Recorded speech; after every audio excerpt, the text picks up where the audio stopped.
So welcome back. This isn't part 3. We're going off script. Basically, I just said to myself, if I gotta deliver the philosophy this detailed and all the different parts, it's gonna take forever, and I don't have time for that shit. So basically, I'm about to shoot a freestyle, no notes. I'm gonna go in trying to basically get this opposite sex sexual interaction dating philosophy, get my point across, right? So I don't care how long it takes in this edition right here, but I'm going in until I can get my whole point across, okay? Now, of course, I'm gonna be skipping a lot of detail. I'm gonna pick up on part 3 after this, okay? But first, I just wanted to give y'all a condensed version of the dating philosophy, basically. Again, shit was gonna take forever shooting this one at a video at a time, all right? So this is actually a sneak peek, so really consider yourself lucky. And I wanna say, it's like, it might not mean as much right now because there's not a lot. I didn't set up the backstories and give you a lot of the in-depth detail that will make the philosophy really pop, okay? But again, I'm gonna try to do my best, give y'all as much as a person needs to understand what I'm trying to communicate, all right? So again, thanks for joining me. Again, this isn't part 3, this is the philosophy condensed version, okay? So, like I said, just going in, freestyle, no notes, let's get it. All right, so, again, I'm gonna just talk to myself until I get this shit out and I feel like it feels right. Like, okay, there it is. All right, so hopefully y'all stick with it. All right, and I wanna add in very, very minimal editing, okay? An FYI, that's actually, kind of an FYI for future. Even on some of the other, when I get back to part 3 and keep going down, keep dropping, videos, I'm gonna probably just put out the raw versions first because I don't really have time to be doing the editing. And the shit needs to go out. So again, I'm probably just gonna put out all raw versions, and then after that shit's done, then the editing will come. But I don't trust anybody really else to do the editing. So again, shit just takes so much time. I have things going on, a lot of things going on in life. So again, just trying to do my best to at least just get this information out. And hopefully you guys like it. Hopefully you like it. Again, I like to think that these are the truth principles of life. So this isn't me, this isn't mine, this is all of ours. Sometimes it's nice to have somebody point things out to us that we just didn't notice sometimes. But by no means is, this philosophy really mine, okay? It's all of ours. So, opposite sex sexual interaction. That's what we've been talking about. Again, we know that I dropped the About Me video and what I'm looking for video. I know, people are like, well, where is this going? Well, you'll see today where it's going. Ultimately, without stringing it out, hopefully you get back to the other videos to fill in the details. But again, I stated a few things there in the About Me video and, what I'm looking for. Like I said, if that shit comes back up, it comes back up. Again, I'm gonna just try to do my best to make a decisive, linear story kind of from beginning to end. And I don't even really know where to start this shit. So hopefully I can just work my magic. All right. So again, opposite sex sexual interaction. I think a really, really good point to start at is what are we what are we really looking for in interacting with others? Okay, not even just opposite sex sexual interaction, right? What are we looking for? We're looking for a positive interaction more than anything. I honestly do think that. I mean, if we're just throwing it out there, I would beg to say that a person does not want a negative interaction, would prefer to not have a negative interaction with another person over a positive interaction, okay? So I know that's a very general statement, but I really want to see people to see the general purpose of what we want in interacting with others. You know, like I said, my brain could go through 50 examples. I don't care if it's a business deal. I don't care if, you know, you're going out to eat to the restaurant, having to deal with waiters, you know, whatever the situation is that you may be dealing with another person.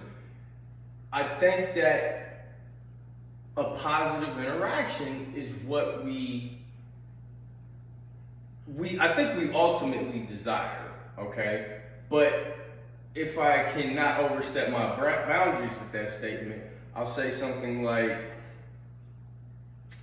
a positive interaction is what we should at least all strive for, okay? You know, if I can't put, you know, words in your mouth that, you know, you're looking for a positive interaction, I'm gonna say an idealistic statement like a positive interaction with others is what we should strive for. What are we? You know what I mean? Like I said, these are some of the things that I'm gonna have to kind of gloss over today, drop later. But one of the things that you'll hear from me is there's this spectrum of life, okay? And you've got positive creation and negative destruction, okay? This is just, you know, the spectrum of positive and negative. We can put tons of things on the duality of this spectrum, okay? I just think ultimately, again, not to get too deep into this, creation itself, you know, again, to create something, you have to create. And that's kind of a positive creation, right? Because when you destroy something in negative destruction, you don't have anything, right? So almost by definition of creation, it's positive, okay? Now, I'm not going to get too deep into the little fair mechanism that I feel that every human walks around with. You know, if somebody approaches you in a situation and tries to offer you something and it just seems very unfair, you're not really going to want to fuck with that, right? There's literally this mechanism that's like, so you want me to take a negative situation and not a positive situation? Like, we have this mechanism in us that almost just doesn't even want to accept negative destruction, okay? So I'm not trying to harp on all this shit. Obviously, this is to gloss around to just get to the point of we shouldn't, for the sake of this argument, it's probably not that good to dispute positive creation, okay? So at the end of the day, again, through others, what we should be striving for is positive interactions, first and foremost, okay? So the reason why I'm wanting to say positive interactions first and foremost, it's pretty major, because what happens is people actually start putting all these expectations into these, you know, interactions that they have with others. And they can actually lose sight of the positive interaction of the core of what they should want from others is a positive interaction back and forth at the core. Because again, we can, you know, go to the drive-thru and just be thinking about, oh, I'm hungry. I'm just thinking about me eating right now. I don't give a fuck what this person is working behind the counter. Just give me my shit and let's go. Like, Okay, cool, whatever. But at the end of the day, how much to bring that in? Okay, you could say, let's think about when we went to a restaurant, or just getting some food somewhere, and somebody, the server or the person ringing it up or whatever was rude, and we had a bad experience, and we walked out. Maybe it fucked your day up. It was enough to just piss you off at the end of the day. And then I want you to think about the time when you went to a restaurant and they were extra nice and accommodating, and things were clean, and maybe you got comped on something, they gave you something free, threw you something in. I don't know. Point here is if you had a choice, which situation would you want to take? The positive one, right? So in this example of these extremes, right, of just going to get some food, we want positive interaction. Whether we acknowledge it or not, humans want positive interaction with others. Why? Again, skipping a lot of shit to just, drive a few pre-things before I go hard into the philosophy, is happiness, okay? Happiness is extremely important. Again, this is just a freestyle, so if I'm coming up with the best way to kind of fit that in, and again, a lot of these things that I'm saying, I believe that if the audience is kind of up to speed with some basic principles of life, then I'm probably just going to sound redundant right now. But I have a feeling that there's probably still some people that are watching that, haven't, evolved to, higher principles of life, for better words. So I want to still make sure I touch on a couple of things. Now, ultimately, I do want to mention that in this condensed version is definitely not for everybody.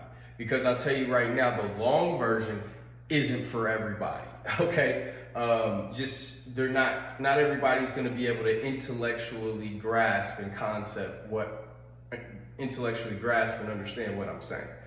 And that's in the long version. So again, good luck. All I can say is good luck if you can grasp what I'm going to say in this condensed version that I'm gonna actually break down ABC easy, okay? In my perspective, it's ABC easy, definitely like with the vocabulary and the way it is gonna be structured to put in a sequential order to make sense. Like I'm gonna make sure I deliver it that way, but at the end of the day, sometimes the way, X crosses Z and Z goes with A, people gonna get lost. Some people just don't have a good enough foundation of understanding of life for what I'm gonna say to actually make sense. But again, you'll see, and again, this is just a freestyle. I don't give a fuck how long it is. I'm gonna keep talking until I get it out, okay?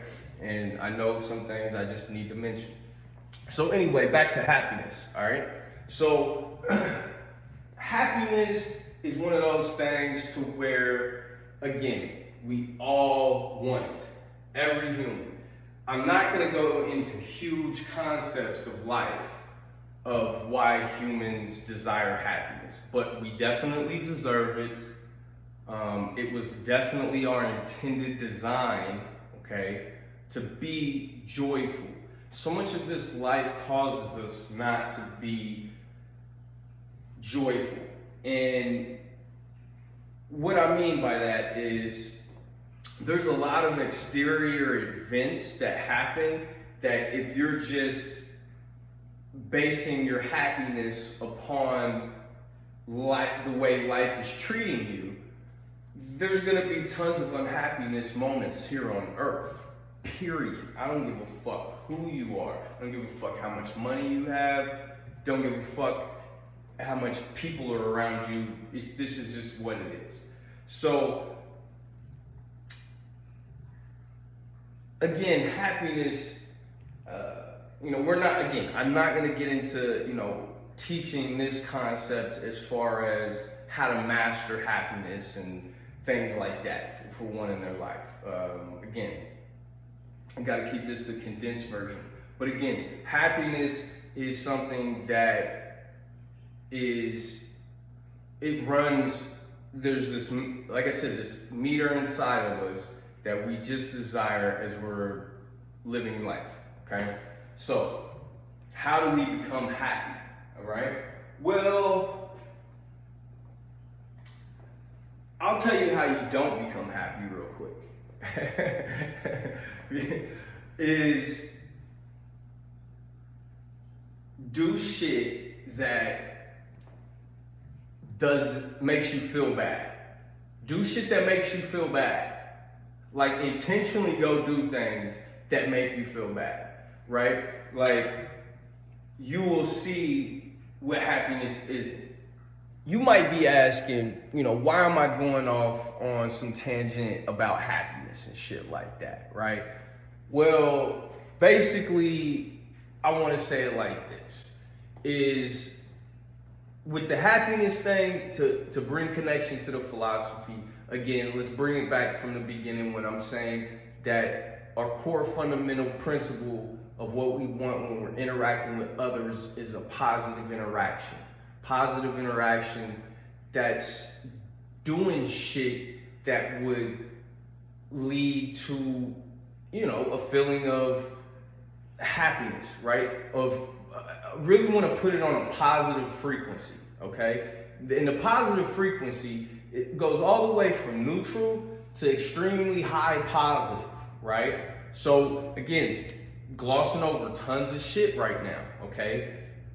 But, I don't want to say like love when you just think about like when you're ecstatically in love or really, really like something, that's like the high part of like joy and happiness.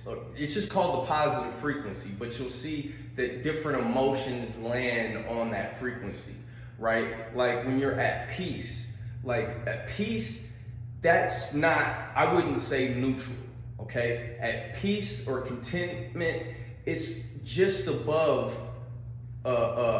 neutral, if you will, okay? So is it okay to be at peace or neutral? Absolutely, it's still positive. We just want to avoid the negative frequency if possible. It's not really possible, in this lifetime. I don't, it's a daily thing that every human has to work on to incorporate more and more positivity in their life and block out more and more negativity in their life, which is virtually impossible. And again, may get into some of that in this video, may not, but it will come out. All this shit's coming out. So again, to just stay on topic though with the happiness shit, okay? I'm wanting to say that from the core of, the positive frequency, right? So, again, I want to just leave you with the positive frequency of happiness, because people are like, what's happiness? And again, I'm like, just stay on the positive frequency. And again, when you have a positive interaction with another human being, right, that's AKA happy, or AKA positive interaction, it means it's on the positive frequency, and it can land anywhere from peaceful to, extremely, really, really liking it, right? Ecstatically liking something, right? You can be, enamored and enthralled, love and lust and, romance, you can joy and again, joy is, if you look at joy is higher than like peaceful and contentment.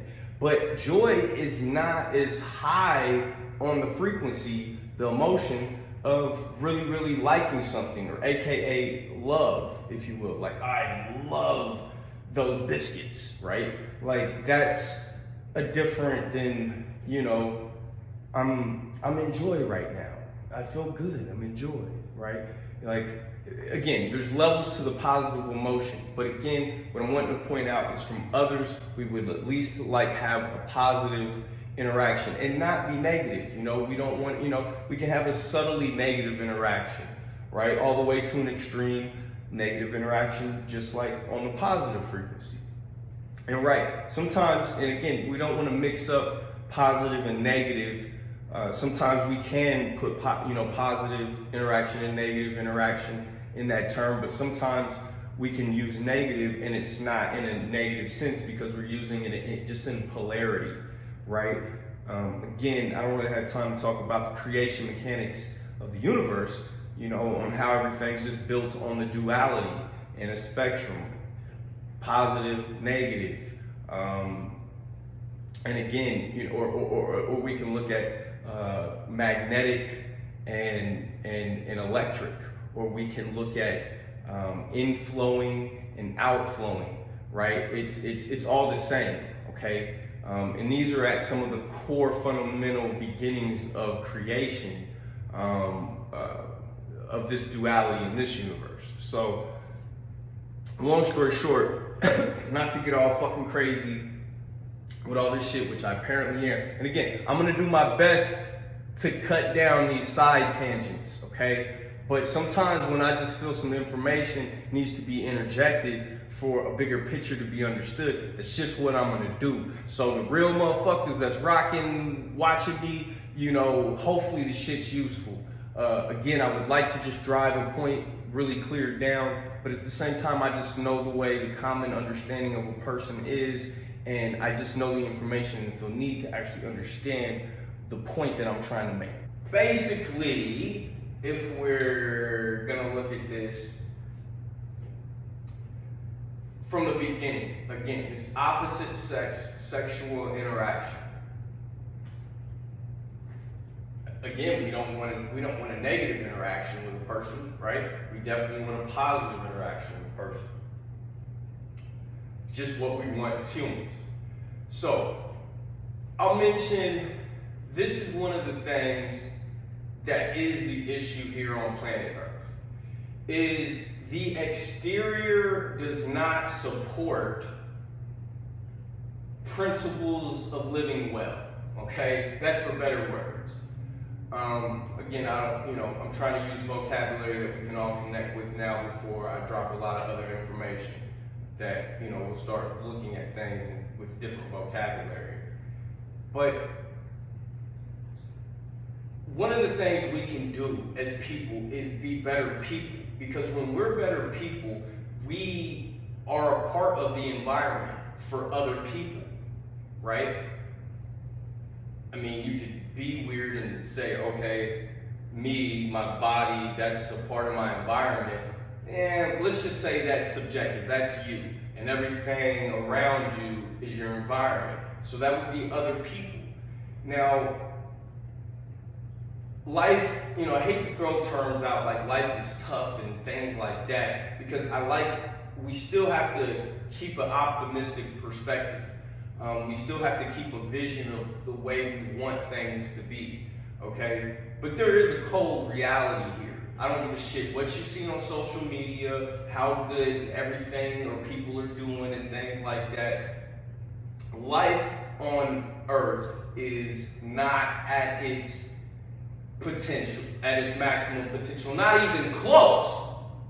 We're so far away from it, and that's one of the reasons, again, why I have to do these philosophy videos, because at the end of the day, there's not voices out here that are really talking how I'm talking.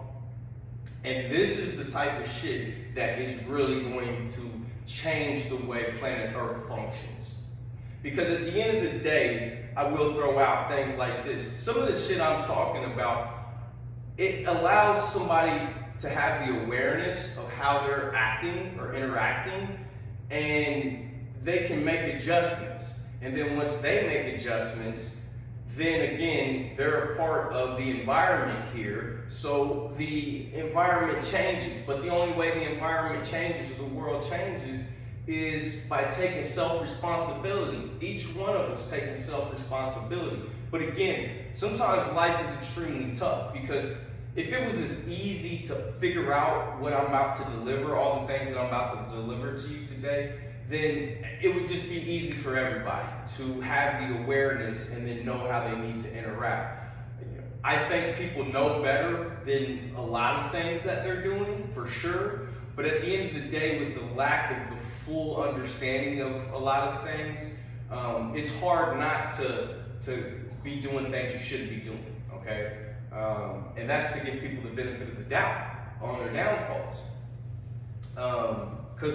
But a lot of times, this is a judgment. Like some of the things that you'll hear, people will feel like it's a judgment. Again, we're going to save a lot of shit for the objections video, okay? Again, I told you I'm not going to be trying to justify my shit in too much. I'm just trying to just throw it out there today, okay? So, again, with the happiness thing, opposite sex sexual interaction, again, I'm just, if we can just throw that out there, happiness is what we all seek from interactions with others, okay? And I did side note how, yes, if we start basically doing things different in other people's environment that is actually favorable, then we will create a better world. The environment will be supportive, okay, of the things that we're trying to do. Like, for example, if you go to McDonald's and you try to eat healthy, okay, and every person that comes in McDonald's, so you go in and, you just sit down at a table, and every person that comes in and eats, right, you try to sit there and try to tell them about how you try to sit down at their table and try to tell them how you're trying to eat healthy and blah, blah, blah, blah, blah. There's nothing about your environment. That person cannot be super supportive to whatever you're trying to do, right? Because it's just in your face, the filth of, quote unquote, the filth of, not being healthy, okay? And that's just as a rough example of how our environment isn't supporting, our higher aspirations. So again, if, we're trying to do right by people, and this is opposite sex sexual interaction. So if we're trying to do right by other people, and all these people are doing wrong by other people, right? How hard is it to stay doing right? How much does it matter when you do right? Nobody else gives a fuck. They're all doing wrong. So again, when everybody just quote unquote does things right, then your environment is conducive in supporting you to be doing right, okay?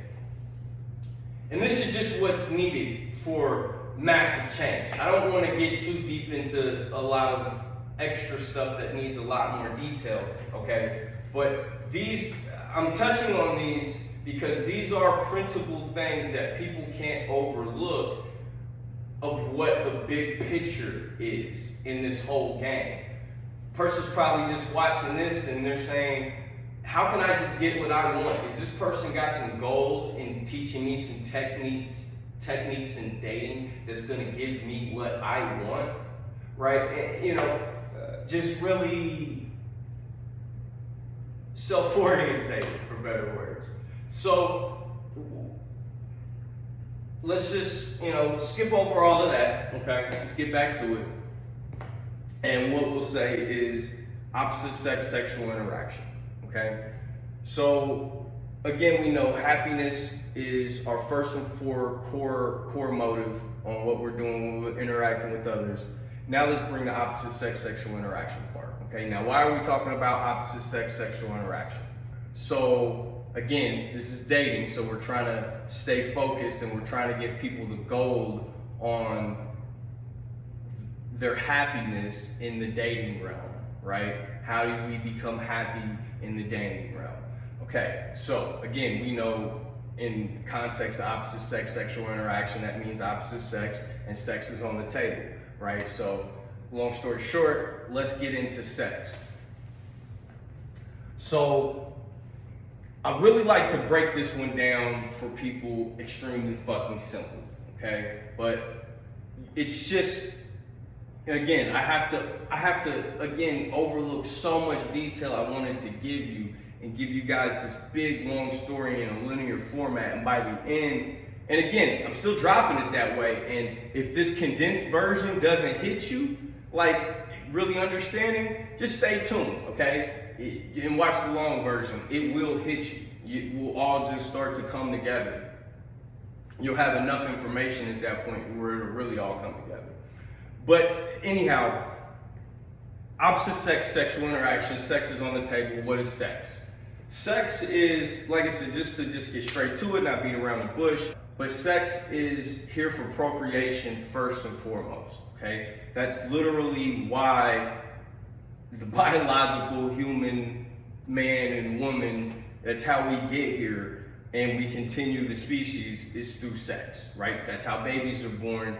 Okay, long story short, if you took this whole, let's just, for shits and giggles, I don't give a shit about how if a person, when they see animals, think that they have human thoughts, or there's no thoughts, there's not too many lights on up there, if you will. For this example, let's just think that there's not too much lights going on up there for animals, if you will, most animals. So, versus us, we know that there's a lot going on in our head, right? A lot of lights going on. We can consciously think and rationalize and do all this crazy shit, right? So, for them, it's still the core concept of, for the male and the female, is there's some mating ritual and there's a spawn. There's very few asexual, species. Like, this world is dominated by male and female. Okay, a male and a female of a species, and it goes through some type of process. I mean, we're talking from plants, all the way to animals, right? So, and beyond. You'll see way more play. That's why I said you'll see this duality of positive and negative, inflowing, outflowing, masculine, feminine, all of this. So that pattern lies in nature. Okay, so again, we're lasering in on sex, right? And we're just saying sex first, and again, through all of this. And again, so many people are just, the reason why this video, this condensed version, which I wanted to put out several other things before this condensed version, is so many people are just so absorbed in themselves. And they're not really aware of their environment, how things are working, what's going on. They're just worried about their needs selfishly and going, like, so when I say sex, a lot of people have not even intellectualized, like, what is sex? Like, all they know is I got some desire that goes through my body, I go through these motions and this happens, like, they're not thinking about it too deeply, right? So again, I'm bringing some fundamentals on how a person should literally have sex to their awareness. If they don't have sex to their awareness on this level, again, that's why I'm interjecting, because we should definitely all know about it like this. So, sex, again, first and foremost, have for procreation, right? To bring offspring, however you want to say that. 2, which in second and final, is it is a pleasurable activity. Okay? And now we're talking humans. And this is why, humans are just such a, it's just fun to really compare, like, species in the world, like other animals versus us, and do this comparison, see the similarities and differences. You can learn a fucking lot about yourself. So, long story short, I think besides a few, really only damn near like one type of chimpanzee or whatever, I think, be fucking for pleasure. No other animals on earth be fucking for pleasure. That process hasn't crossed your brain. Again, I don't want to say you're behind the game, but again, these are type of things. And let me throw this out there. One of the things that there's no difference than me than everybody else, or anybody different than anybody else, anybody different than anybody. It's A lot of times a person just hasn't thought about something, period. Like if we're thinking about, carrying some water, we're living in a village and we got to get from here to there. And it's like somebody's just like, okay, just go to that river, get some water, and then go there. If that's all you're thinking is, okay, just let me walk there and then go here, then you might run into several troubles along the way. But that person that says, okay, well, I know I need shoes and we'll need to map this out. Let me get on the path. We'll have jugs. And then if, we're not going to be able to carry all that, so we're going to need a donkey and we'll throw it on its back and then we'll walk it over to this low. Like, my point here is a lot of times I'm just bringing things to a person's awareness. I find this massive. And this is how I know I'm just crazy because I just sometimes I overlook on how much stuff I've actually thought about. In comparison to a lot of people, for better words, and how they've thought about that topic, or how far they've thought down that topic, or how much detail they've put in on a certain topic. So a lot of times that's just what I'm talking about. So anyway, if you haven't said to yourself, okay, why are humans the only one fucking for pleasure? These are some basic concepts that I'm talking about too. So sometimes I'll be a little condescending and shit when I'll be like, what, you haven't thought about this? But again, that's just me. It's still in all love, because again, that's why the words are even coming out, to bring this to people's awareness. But I still have the right to be a little frustrated with things that I may think are basic that I think other humans should just understand already. Like, I think sometimes people should have understood certain things by second grade, and they're 60 years old and they still don't understand it. I apologize if I get frustrated for a person, having to really explain some shit that a person should have already understood. But anyhow, not to get too veered off topic, and again, this is some of the things of me just explaining to, help a person understand me a little bit better when I'm delivering things. And it's just, hopefully this is still effective, everything I'm saying. And I might scrub a lot of this shit out, but again, I don't have time to be editing, so I'm probably just gonna throw all this shit out raw. So, to get straight, I've been talking around the philosophy major. Again, I just feel like I'm just giving enough backstory of things that we need to touch on. So, sex being pleasurable activity and bringing kids into the world. That should definitely be at a forefront for a person. People think about relationships, people are thinking about, all these other various things, but they're not looking at the basic concepts, okay? So, opposite sex sexual interaction for a human, I think we all want a positive interaction. And whether we're looking for procreation or not, we're looking for pleasurable sex with that opposite sex sexual interaction. Now that we've got that basis covered, here's where the issues come in, right? Here's where things can get a little twisted, okay? So again, when we're talking about this opposite sex sexual interaction, and we're talking about the sex, and we're talking about procreation, we're talking about sex for pleasure, let's just hop into, so in dating or opposite sex sexual interactions, first and foremost, what's on the table is sex. So again, besides the occasional procreation here and there in life, humans have pleasurable sex with the opposite sex in those interactions, okay? So, again, I'm not trying to overlook or be dismissive of any other parts that go with that sex, like what's coming to me is, for example, women. They'll be like, well, why are you just being so dismissive of it just being a pleasurable activity to just do with somebody? When, that's what I'm looking for. I'm looking for the love of my life, and then I've got them, and then when I have them in the house and, we're touching, it feels good, and, then we make love to each other and make each other feel good, and, that's what it's about. It's not about some pleasurable activity. It's about me being madly in love with this person and having sex.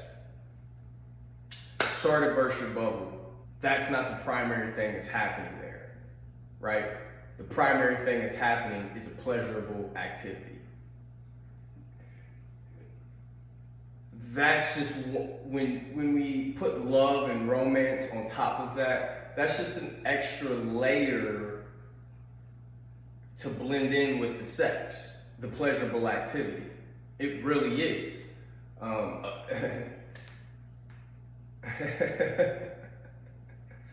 not here, like I said, I'm not here to really, I'm just trying to deliver this. Again, we would need so much backstory for me to not have to feel like I have to argue my points. Or not necessarily argue, but debate them. So a person, oh, okay, I see what you're saying. So if we're, again, saying that sex is first,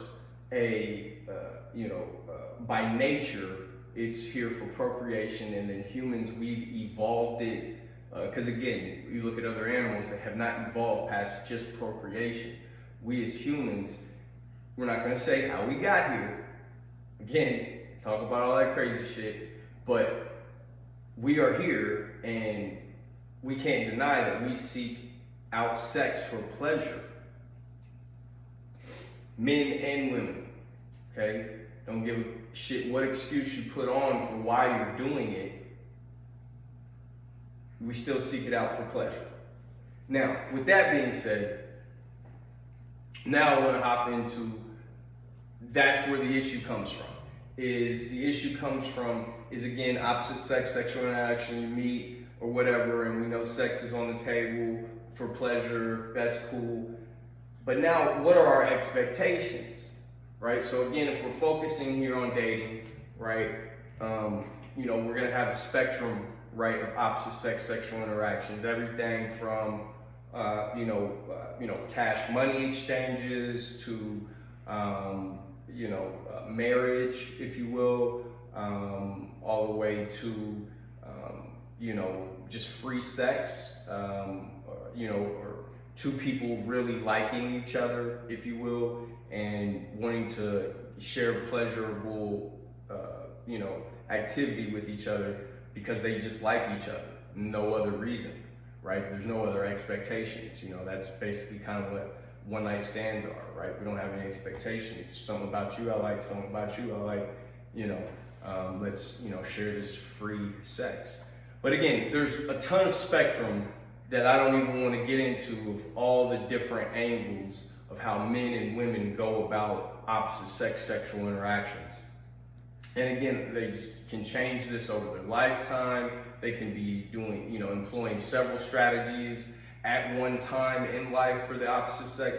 This realm that I'm speaking on is so vast, but at the end of the day, I will condense and sum things up so we can look at them in a general sense to see the bigger picture.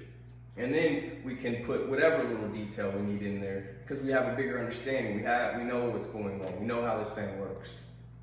So if we're looking at, like I said, if we're looking at, the issues coming with the expectations, okay, from all these different opposite sex sexual interactions, that's ultimately what I'm employing with this philosophy, right? What I'm trying to relay today, what my point I'm trying to get across to people, okay, is that the way we go about the interaction, right? It's like I said, all the way from cash money to marriage or whatever in between, right? Is wrong. That's what we're doing wrong. The way we're doing it leads to unhappiness. So the only other thing I do want to touch on that, to really kind of look at like thirst things for the body, so we can see happiness and unhappiness in the way something is not working versus working, right? Like, let's think about something basic like food.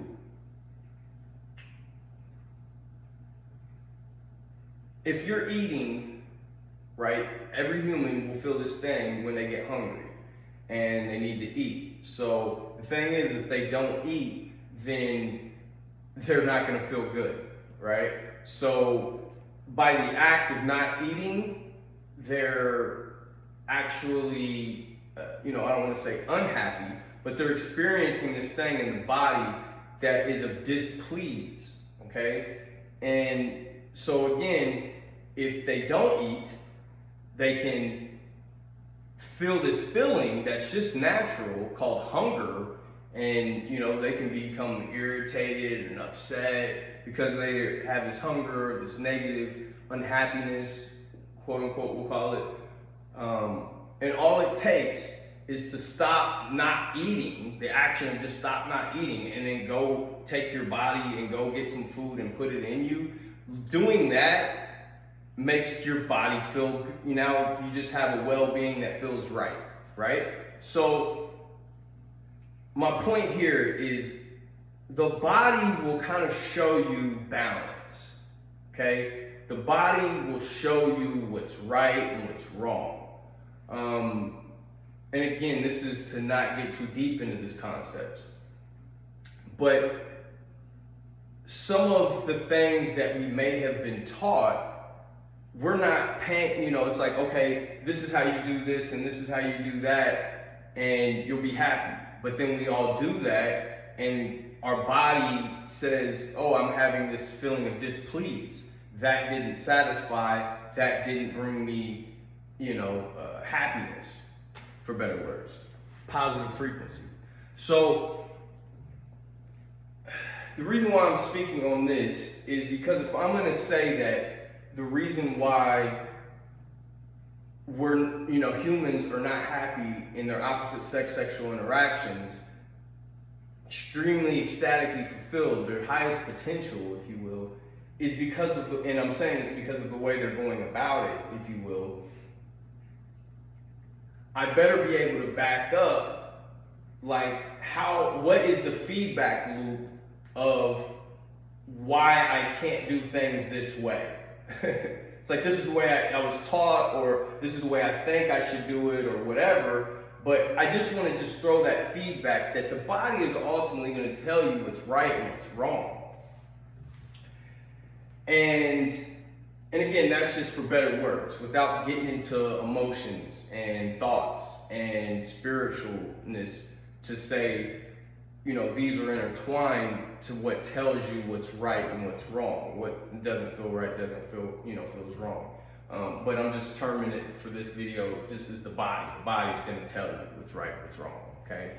So, and again, they're all kind of incongruent with each other. So, the body is going to have its last say-so in manifestation. So, when I just keep it simple and just point directly to the physical manifestation, it's the easiest thing for everybody to see, before I go talking about some other levels that are invisible, okay? So, anyhow, you could say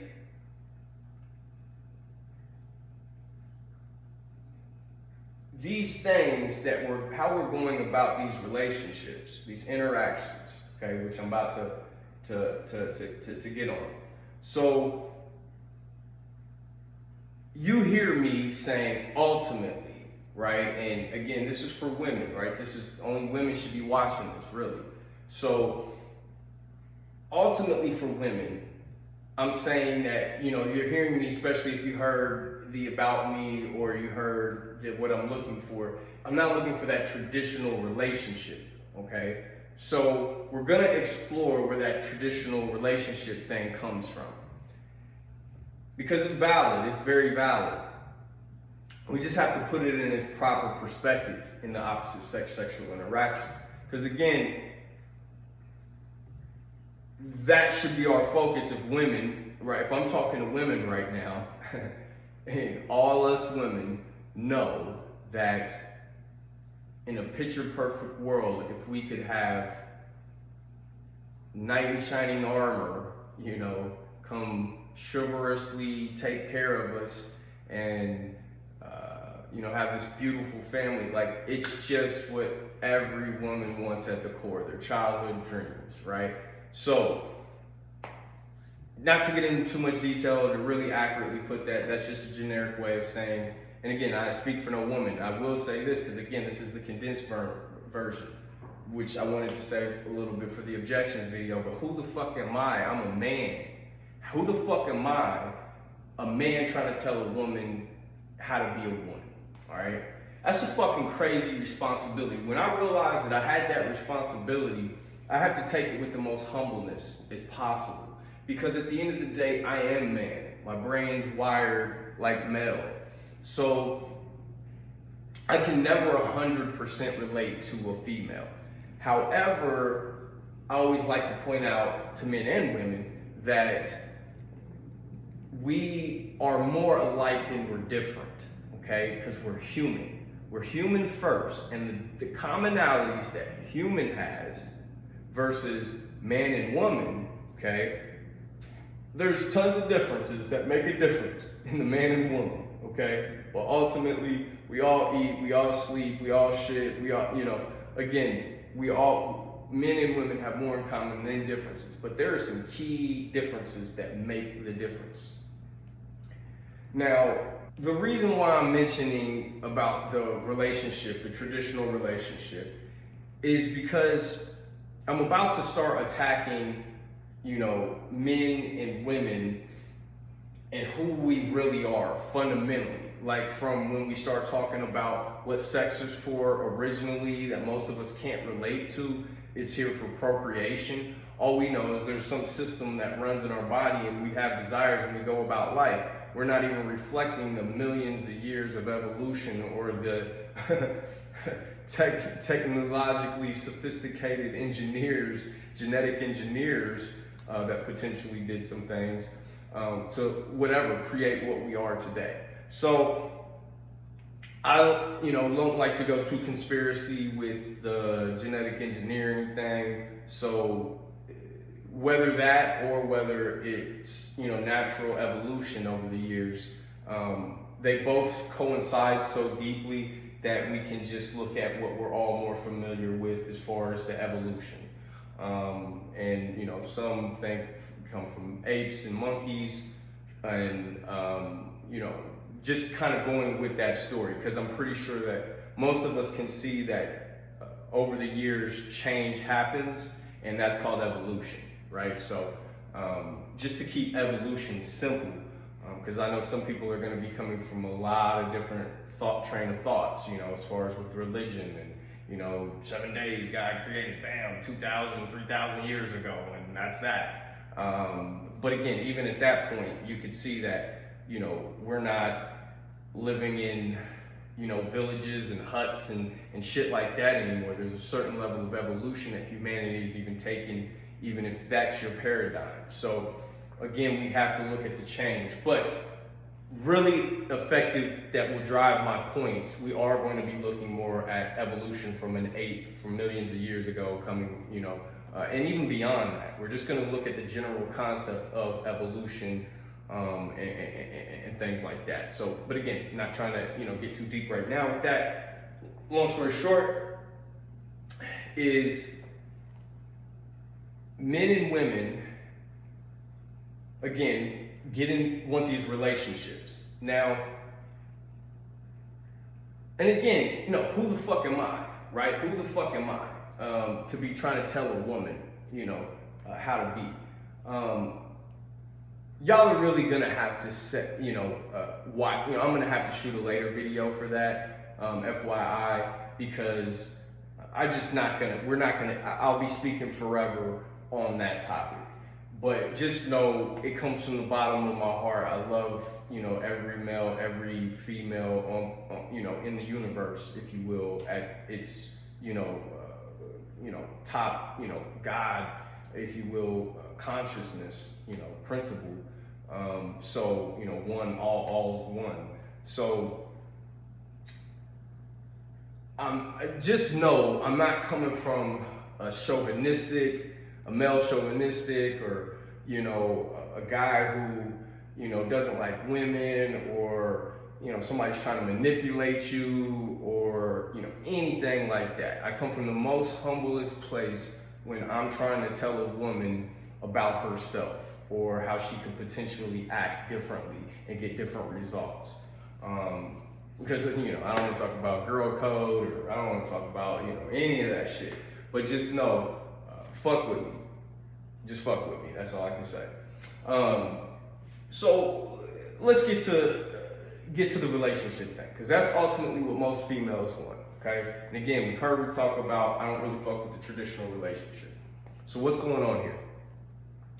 And again, I'm saying it's because of how the interaction is structured that it's leading to this unhappiness. Okay, so we'll throw it out there. It's like a give or take 60% divorce rate here in America. So that's obviously telling you something's wrong, right?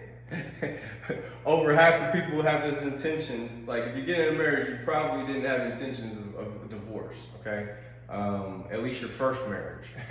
So, long story short, there's something that is just not being done right? It's like, if it was as easy as getting up to go to the refrigerator and get food, and then everything just being better, relationships aren't that easy, right? The opposite sex sexual interaction and feel that joy isn't that easy.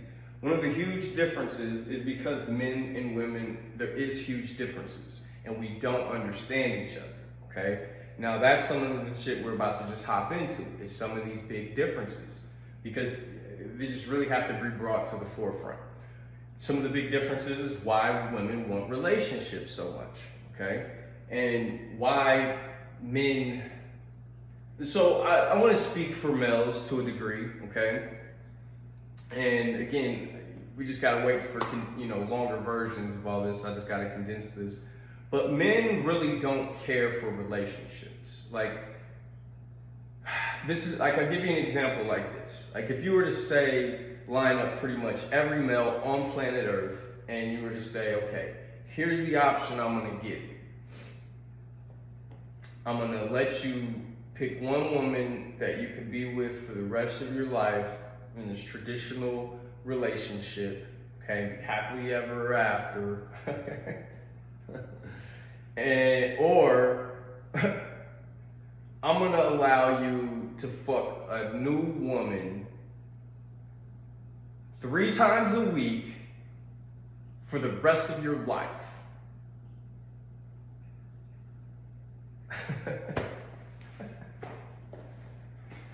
And bad bitches of your choice, females you really, really want, So my point here is, I'm throwing this example out just off the top of my head, because it's just,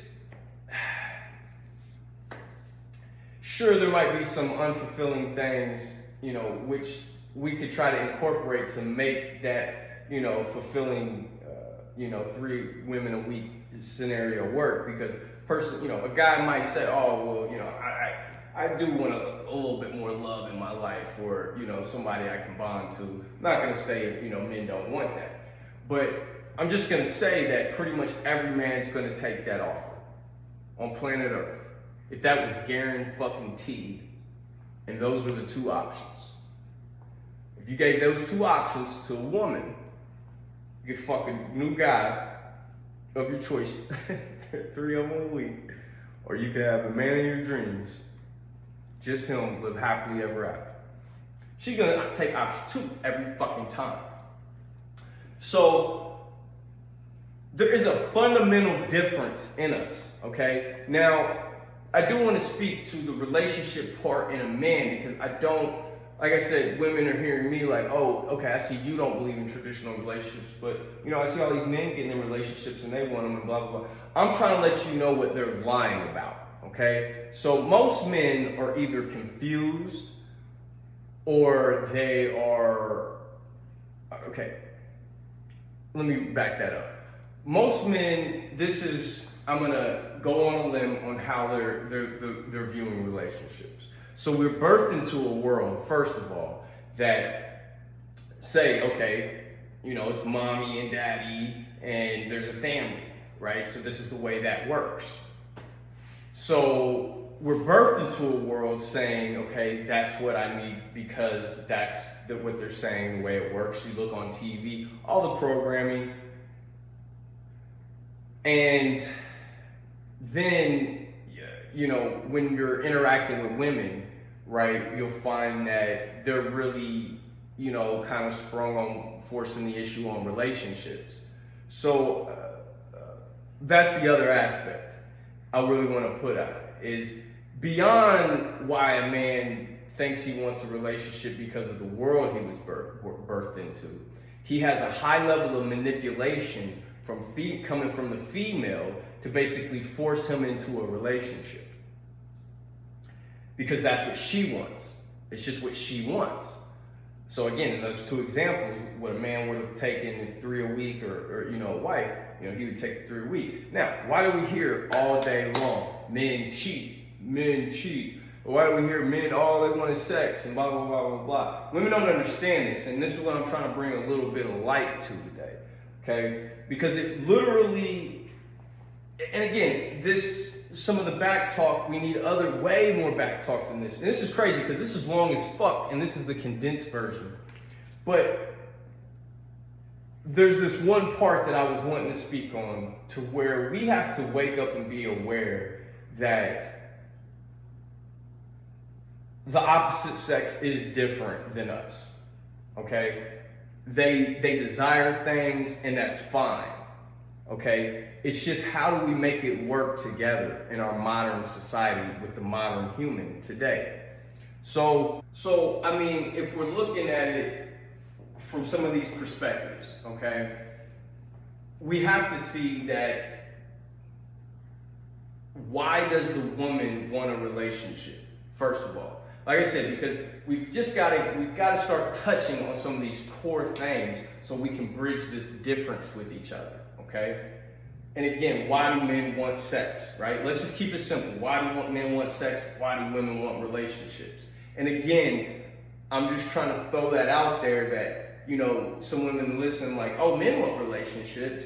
Well, like I said, I'm taking the ballsy stance to tell you right now, he really doesn't. Some men are so desperate for a woman in their life, when they get one, whatever the fuck they gotta do to keep her, that's what they'll give her. In all dismissive of his natural desires. A woman's natural desire to have that relationship, if he doesn't yield to it, then he has no woman. But I can tell you right now, this is just, again, talking around this whole issue or whatever, the point I'm really just trying to drive right now to women is how he is built.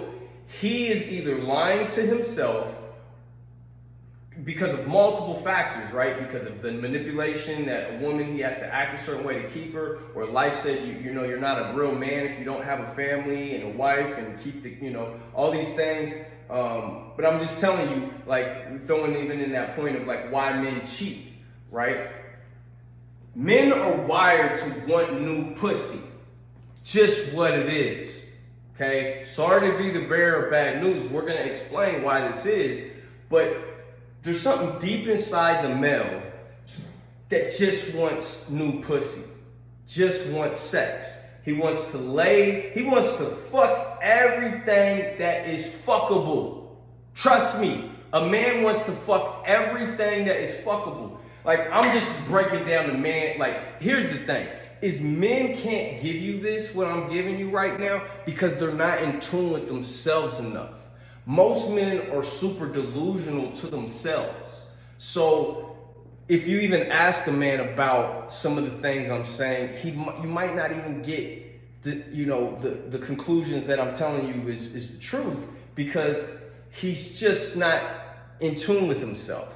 But I love talking to the women, okay? And this is the reason why I love talking to the women, is because I'm gonna start talking about things and speaking like about things that you internally go through that a man should not be able to even understand.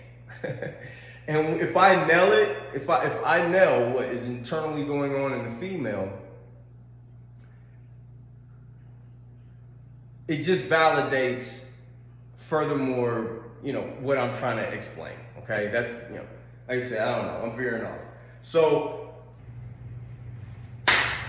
okay, so where am I going with this? So,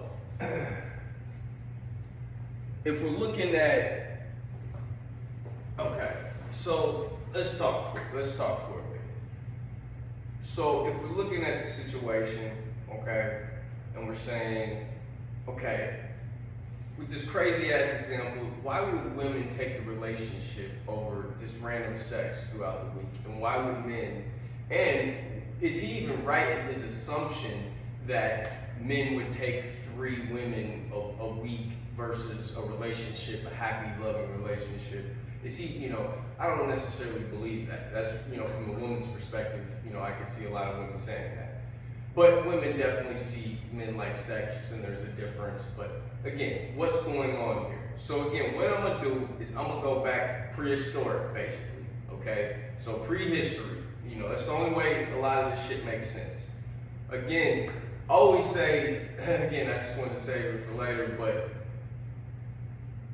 I remember myself when I actually had to question why I desired certain things. Again, I think that a lot of people watching this, most humans are just in this phase to where they haven't gotten over themselves. They haven't gotten over themselves and into the rest of life.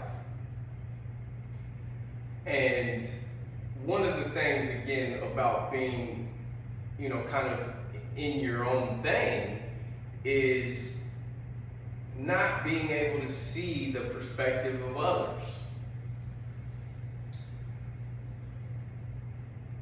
So for me, I acknowledged really, really young that there was a difference between men and women. However, to those people, I want to sympathize when I was there, even though, I promise you, I swear I learned this shit at like maybe around 21. And it was because me just going about my life, I'm a man, if you will, right? So I just know my desires. When you're younger, you have kind of this excuse not to have your feet in other people's shoes from their perspective. You're still learning your own. So, but that's a part of growing and becoming mature, which a lot of people just don't.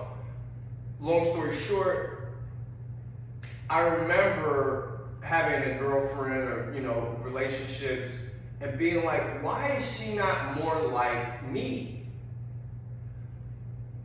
We all know, what we're saying here. Women will say, why doesn't he want to cuddle more? Or why isn't he more attentive? Or why can't he kind of just sense emotions in the air? He's in his head. Or, like, we want each other to be more like each other.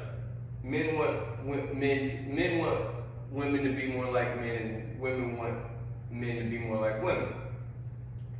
So, where is this coming from? The reason why I'm stating this before I actually go real prehistoric is because I really do, again, there was just several things I have to gloss over, but it's just so important that we get over ourselves and understand that there is a difference outside of us. And it's okay. It's just how do we be healthy with ourselves, the outside be healthy, and then we interact, right? That's what's really going on. Let's reiterate that. How do I become healthy? Outside become healthy, and then we interact. That's world peace, period. So, I just know that it's going to be hard for a person to ever even consider doing a lot of this philosophy if they haven't gotten over themselves, because that implies that they're still like tunnel vision, that they project themselves onto life. So for example, somebody that likes the color blue, and then, this is a real, elementary type of example, but they come in and they get a spouse, and they want them to like blue, and they don't like blue, they like red. And it's like, but what do you mean you don't like blue? Like blue, like from their perspective, the reason why they see it being their favorite color, they see it that everybody should adopt that reason why that's their favorite color. And they don't understand why anybody doesn't see it that way, right? It's a part of getting over yourself. Like, we could talk astrology, for example. I guess I'd have to, this is probably, I guess I want to give an elementary example to not get deep, but really it's just better to get a little deep here. Like astrology, for example. I'll say, which again, we're going to gloss over this, will be for later versions, but there's compatibility and incompatibility according to astrology. What I say is humans, there's not such thing as incompatibility. What I say is there's lack of understanding and the difference in other people's expressions. So whereas you might have a Leo who wants to be loud and flamboyant and action and outgoing and on the move, and then you say, oh well, that'll never work with a earth sign who is more practical and is not as loud and maybe more introverted and likes to keep things simple and so my point here is if you ask astrology says those two are not compatible. Okay, and I can give many examples of, because basically nothing's compatible in astrology. Like, they're going to try to say that your four elements, water, earth, air, and fire, they're going to try to say if you stick with those three signs, you'll have the best luck. Which, when you have no understanding of others, that is your best luck, right? Because there's this natural expression that expresses their self similar to you, and it just works out, okay, called compatibility. Now, the ultimate thing here is that's just really shallow. That sells us humans really short. That sells us to compatibility with each other. That's just, again, like I said, I'm not trying to veer off too much, but you realize understanding is the thing that bridges that gap. Because astrology is such a strong point, because again, we can be living, growing up from 1 to 10 to 20 to 25, and we can be like, well, this is just, the way, like, I express myself, like, say, for an introverted person. They don't really, a lot of times, again, getting over yourself is just so important, this concept that I'm talking about. It's because we just, from all these angles, we don't see what other people are doing, what they're doing, right? And we think that they should be doing things the way we are doing things, or the way we perceive life. So there's this growing process of getting outside of yourself, and it's almost agreeing to disagree, if you will. Always just, say there's so many commonalities in so many terms, and there's patterns, and if we match it up, it just really simplifies, understanding life. So, in a sense, it's agree to disagree, because what's going on? But again, everybody wants agree, right? Why don't you just agree? Like, well, that's not realistic of life. So, for example, somebody that, likes to go, we'll just say outgoing out person and then ingoing in the home person. Well, they don't understand why this person wants to be at home, and they don't understand why this person wants to go out all the time.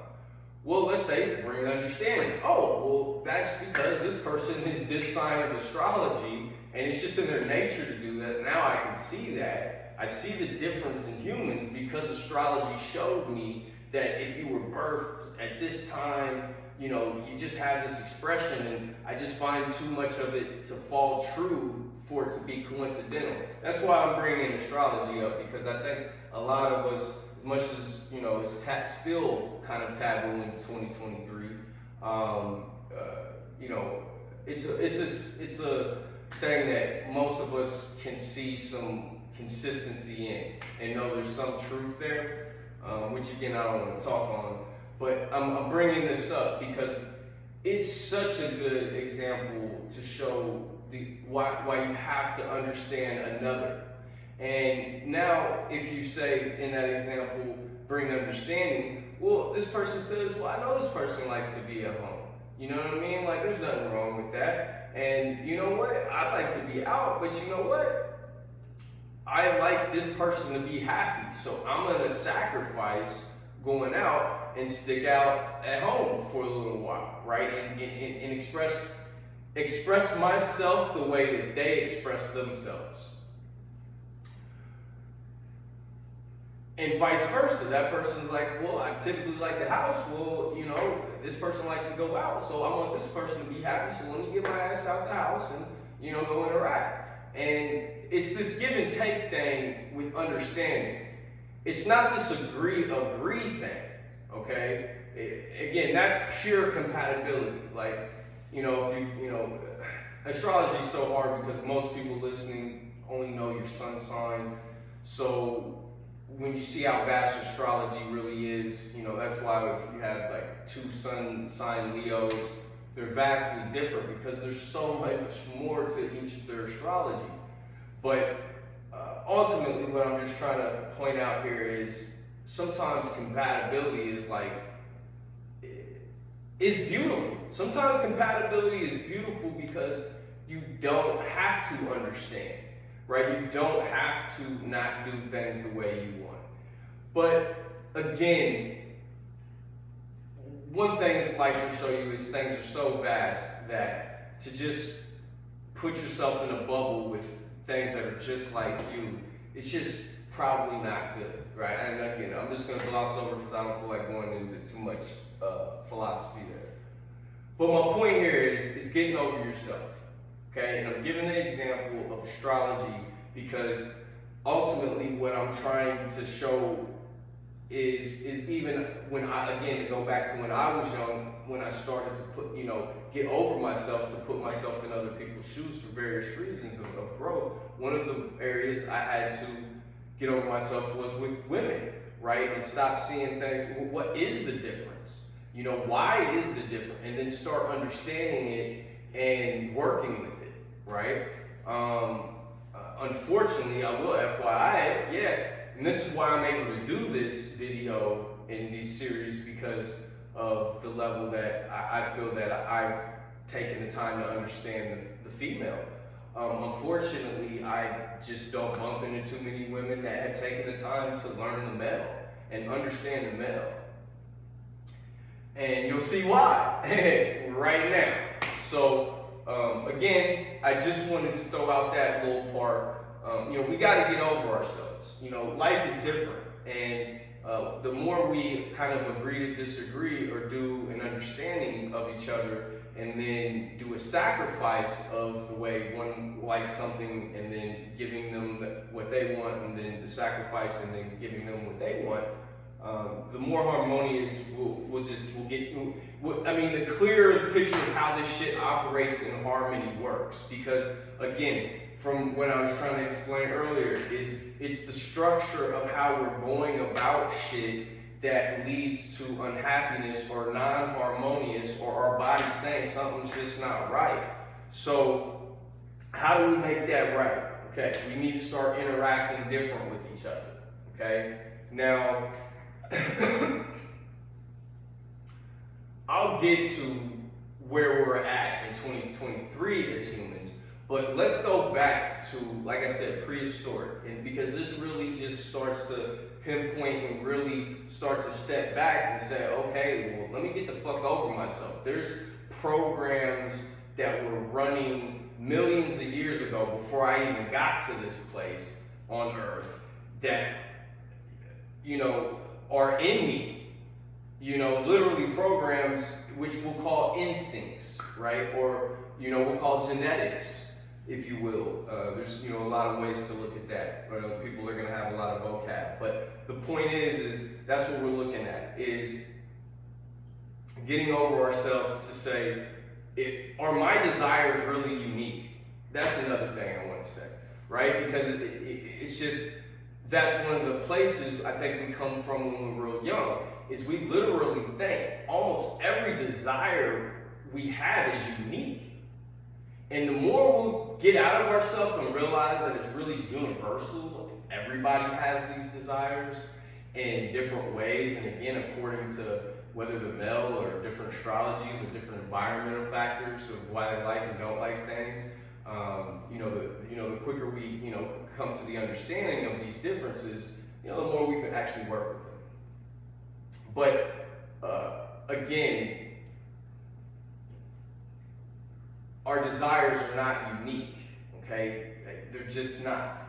And it's, like I said, we'll get to that, like I said, in another series or something, of why people just want to be, again, it's part of getting over yourself, and like I said, we're glossing over it, so let's get back on track. But we have to, again, that has to be pointed out, because this philosophy actually means nothing to a woman if she's going to have tunnel vision and cannot start to say, okay, let me get outside of myself, maybe understand how this thing works, maybe make some sacrifices, and then I'm in a harmonious situation, okay? So again, to get back to the prehistoric shit, and again, I don't give a fuck, I'm going hard, hey, this shit is raw, y'all hear me, y'all see me, what's up, you know what I mean? I'm going hard until this shit's over, until my point is across. Anybody who's a G who rides all the way through, and anybody that watches this all the way through the first time, you get some real props.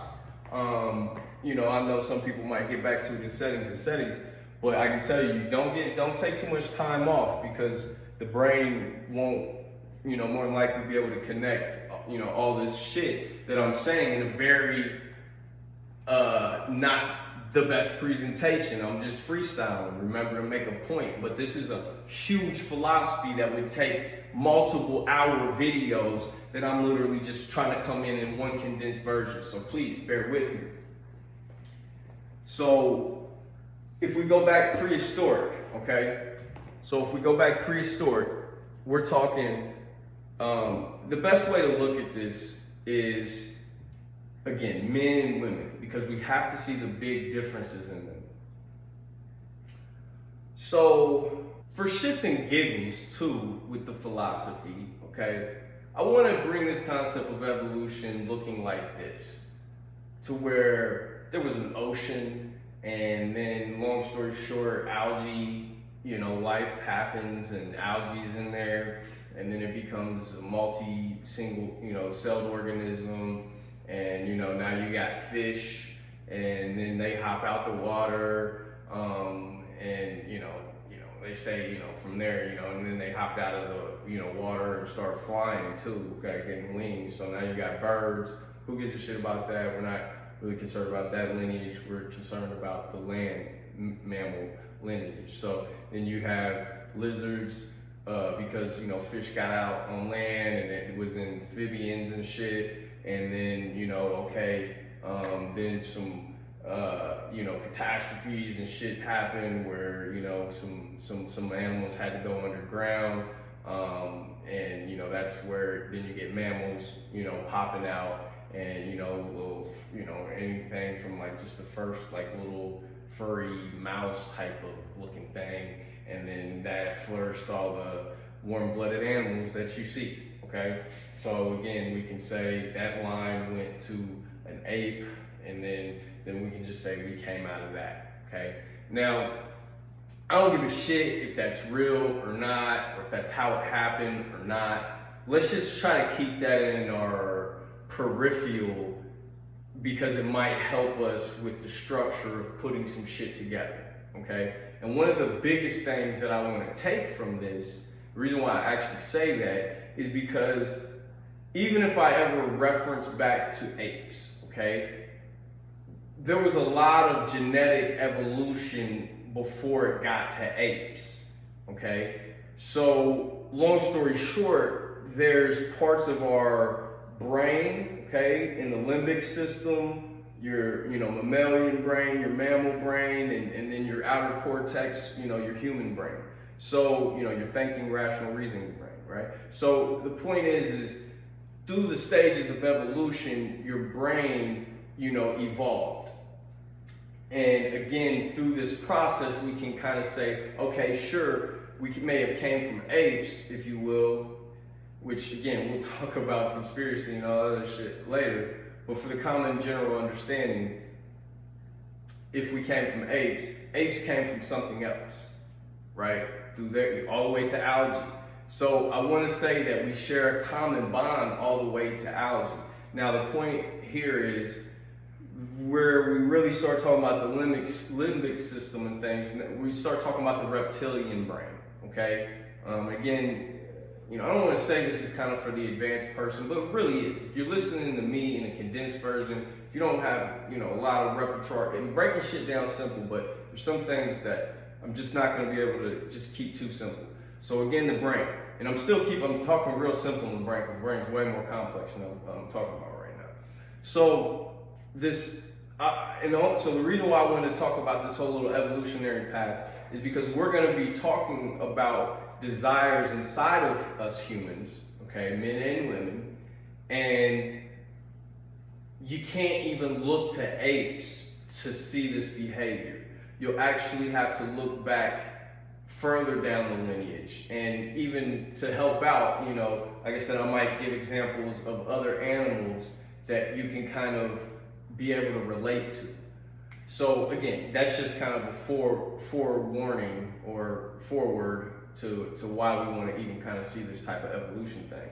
Because it ain't just about apes, and it ain't about apes, because what you'll hear also is there's a huge chunk of history that's missing from apes to us today. That early man and what took place, right? So, and again, I'll probably have to interject a few things there. And I did allude to it a little earlier when I mentioned, natural evolution versus genetic engineering, okay? But long story short, we are here today, okay? Long story short, apes are still where they're at, and there is a huge chunk of how the fuck did we get here, okay? Missing in between. And this is really where the philosophy helps out, because if we don't know this history that's we have no clue about, and what you'll hear from me is I'm not going to try to get too conspiracy about this chunk of history that's missing. I'm going to just try to point out the obviouses, right? Like, obviously, well, this is kind of what took place in a natural order of how things happen. So anyhow, just to talk about, let's look at again, men and women in difference. I think the simplest example here, we don't even really have to get prehistoric, okay, is the peacock, okay? So what I want to do right now is, for tons of women, put it like this, women know that they have power, okay? I don't think that a lot of women have intellectualized it the way I'm about to put it, though. Again, I think a lot of humans are just asleep and they're just not aware and really thinking, okay? But that's a whole nother story. And again, we'll talk about thinking, versus feeling and things like that. But point here is the peacock. So if we look at the peacock, it's the order of nature is like this. So what happens is through whatever evolution or whatever happened, you've got a peacock, and they got tail feathers. We've all heard shake your tail feathers, right? Whatever. So where this is coming from is the peacock.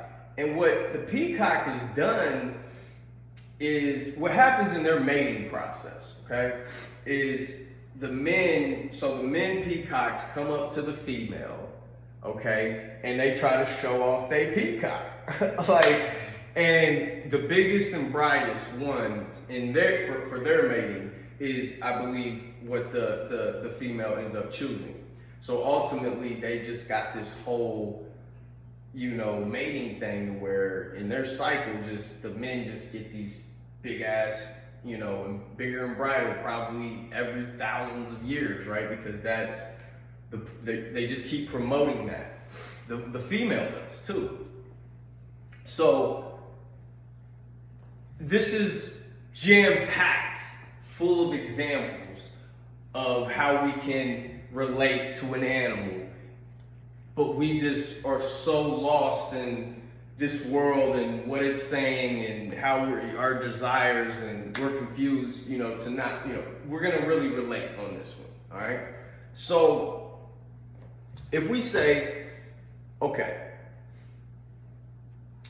one big thing to take here, okay, is that the woman has sexual choice, ultimate sexual choice, okay? So what that means is it's not really up to the male.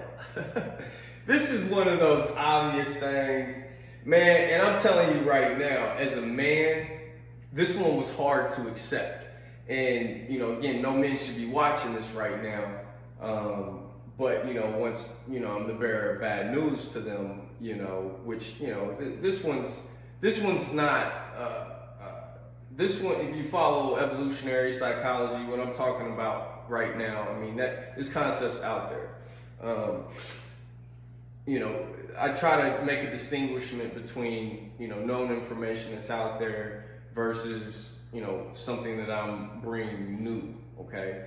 And I definitely try to cite sources. I know this is a freestyle. I'm not really going to be trying to cite too many, if I'm just rolling through because of the way I understand it. But if I understand it from a strong enough source that I need to give credit to, you will hear me mention that. So ultimately, again, it's up to the female for sexual choice, all right? And just to skip, straight to it, in our modern society, if a woman doesn't open her legs and give you sex willingly, we call that rape, okay? And at the end of the day, in a modern civilization, forcing somebody against their free will isn't condoned, right? Because that's not harmonious. Remember? That's why we even had to set it up from the very beginning about these positive interactions that, we want from each other, and harmony and happiness, right? Forcing somebody against their will, that is not harmonious behavior. So we can say in a modern harmonious society, we can't have rape, period. Now, with that being said, if you don't force a woman against her will to give you sex, which, again, we can allude to in many instances in nature right now, where the woman is forced against her will with just a dominant alpha male for sex, which, again, we might have to circle back around on, so, we can even touch on things further to really drive this philosophy down. But for the example of, again, a woman selecting the man, okay, it's just so crazy how it's hidden, and especially for me, right? Because it was kind of like, yeah, ultimately, like, I remember in high school when I was trying to get a chick and she didn't fuck with me, right? Like, she wasn't having me. But I mean, at that age, I don't think you're really thinking like, does she have the choice or do I have the choice? Because again, we see men not want woman and woman not want man, but what's really going on here, right? And there's a difference, and I'm, like I said, not being shallow here. One of the things you'll hear me talk about is, the level of attractiveness in a woman, okay? And one thing, there's studies you can do, you do your research on this, because again, this is a condensed version. There is studies that there is just universal features that all humans prefer, okay, in generalities, okay? But that's not the point. The point is we're just gonna say, we all know that there's some undesirable females out here and there are some desirable females. And we can all say a lot of times, okay, how attractive a woman is how desired she is by the opposite sex species, right? Versus chicks that are not super desirable, right? So what you'll find is the chicks that are not super desirable, they're kind of the outliers a lot of times in this philosophy, okay? Everything still applies, but it's just is not as strong, okay? So my point here is, because again, if I'm making the statement, because I'm trying to show you with the peacock, right? Like how women, even in humans, our mating ritual, if you will, the woman has the sexual choice, okay? Because we've already said, if he forces it, otherwise, what that is. But ultimately, if a woman has sexual choice, okay? If we say a woman has sexual choice, that is one thing I'm interjecting, and again, that's one thing that I think is just overlooked. I really do think that, again, a lot of men haven't come, because that is an ego blow. I can't, like I said, I'm just trying to even say when I came to the realization of it. Like, because I always thought I had choice. Like, I thought I was choosing. And women know men be choosing, but do we really? Like, I can't say this clear enough. Women have sexual choice. And again, this ain't new.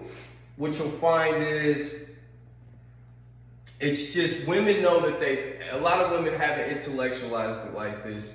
They just know that they have power and things like this. But because again, they know they go after guys and some guys don't want them. And what you'll find is a lot of times that's the guy who they go after, is the guy who doesn't want them. So that's even furthermore an illusion for a female, for her to not even see that she actually has sexual choice in the human mating process between men and women. Again, it's a blow for us men once we really realize what's going on. And it can be super, put it like this, it's empowering, I guess, as a woman to know that you have that level of power. But ultimately, it's a responsibility if you want to live the right way, okay? It's a hell of a responsibility if you don't want to abuse your power. So, and again, these are, kind of some things we'll talk about. So, again, in the example of the peacock, what I'm trying to pull out of here real quick is if you really scan in your interaction over life, you will see that in the human man and woman dating process, that yes, you women actually have sexual choice. And if you just looked at, like I said, now we'll break it down even furthermore. Okay, we'll break it down even furthermore. But I do want to give that example of that peacock of, okay, woman standing one location, these men come up and they're all trying to show off and compete, and then she actually chooses who she wants, okay? So, to not just show that women have sexual selection, okay, that's the only thing I want to talk, just to put that clearly in women's mind, like, dudes ain't out here really fucking choosing, okay? Fuck, man. I'm talking that, all right, actually, I want to mention, that's power. What I'm speaking on right now is the strongest power on planet Earth that any person possesses, okay? More than money, any of that shit, fame, any of that shit, okay? The power of the pussy, okay, it's incredible. Once I've really, just peeled back the layers of what was really going on, it's incredible. like I said, I want you to take the richest, the most famous man, okay, and put him up next to what this is just an arbitrary example, but we'll just say universally the most attractive woman on earth, okay, if that even exists. Bam.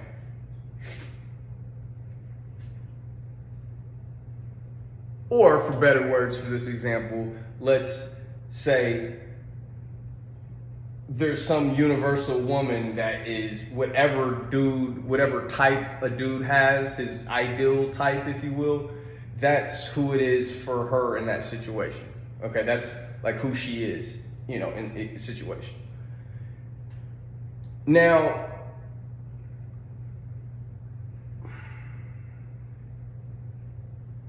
he may have, this rich and famous person, he may have a lot of people, desiring him, okay?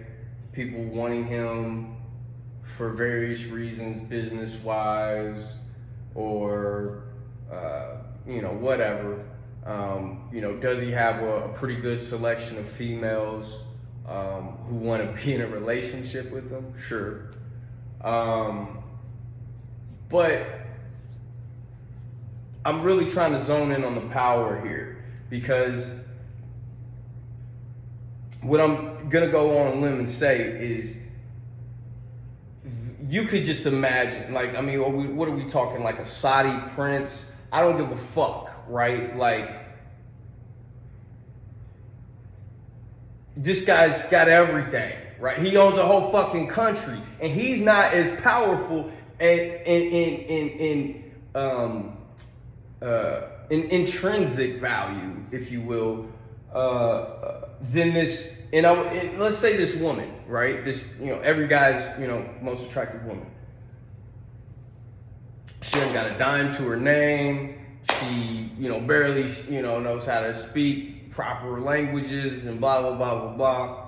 What I'm trying to, what I'm scratching at is like an old nothing chick, okay? It's really ain't got nothing going for herself, okay? Except she's attractive. She's got more power than the most powerful man in the world. With the most people and money and fame behind him, she's more powerful. That's how powerful a pussy is. And to just kind of put it in terms, okay? Just to put it in terms. I don't really give a fuck what this most powerful guy in the world could do. What he's doing, how much he has, or whatever. There's nothing he could do that could attract. So again, let's go ahead and chop out all the men. So he's a man, so let's chop out all the men. So it's only a selection of women at this point. Actually, no, fuck it. Give him the benefit of the doubt. All men and women. There's nothing that he could do that would have half, all women wanting something from him. Okay, so, I really almost said that backwards, right? So if we just look at the female, right? Attractive woman literally can have half of humanity. Okay, so I don't know, we're talking, let's just throw it out, 4 billion or whatever. I know that we got to take some numbers out for the old and the young, but it's just for the shits and giggles. Let's just say 4 billion. 4 billion men would desire her. Like, like I said, it's in theory, right? Because, when is 4 billion men gonna be trying to get at one girl, right? So this is in theory, right? But this theory is the power, if you will. Because I say this intellectual example of a woman that can have the power of having half of humanity desire her for something. Sex, right? I don't care. She's the most attractive. They want her. They literally, if they could have her, they would. blah, blah, blah, blah, blah. Like, this is power, okay? So my point here is it's not just intellectual shit. It's really not. Like, when you walk through the world, like, put it like this, if you have a lot of money and you walk through the world, I'm trying to give a good example.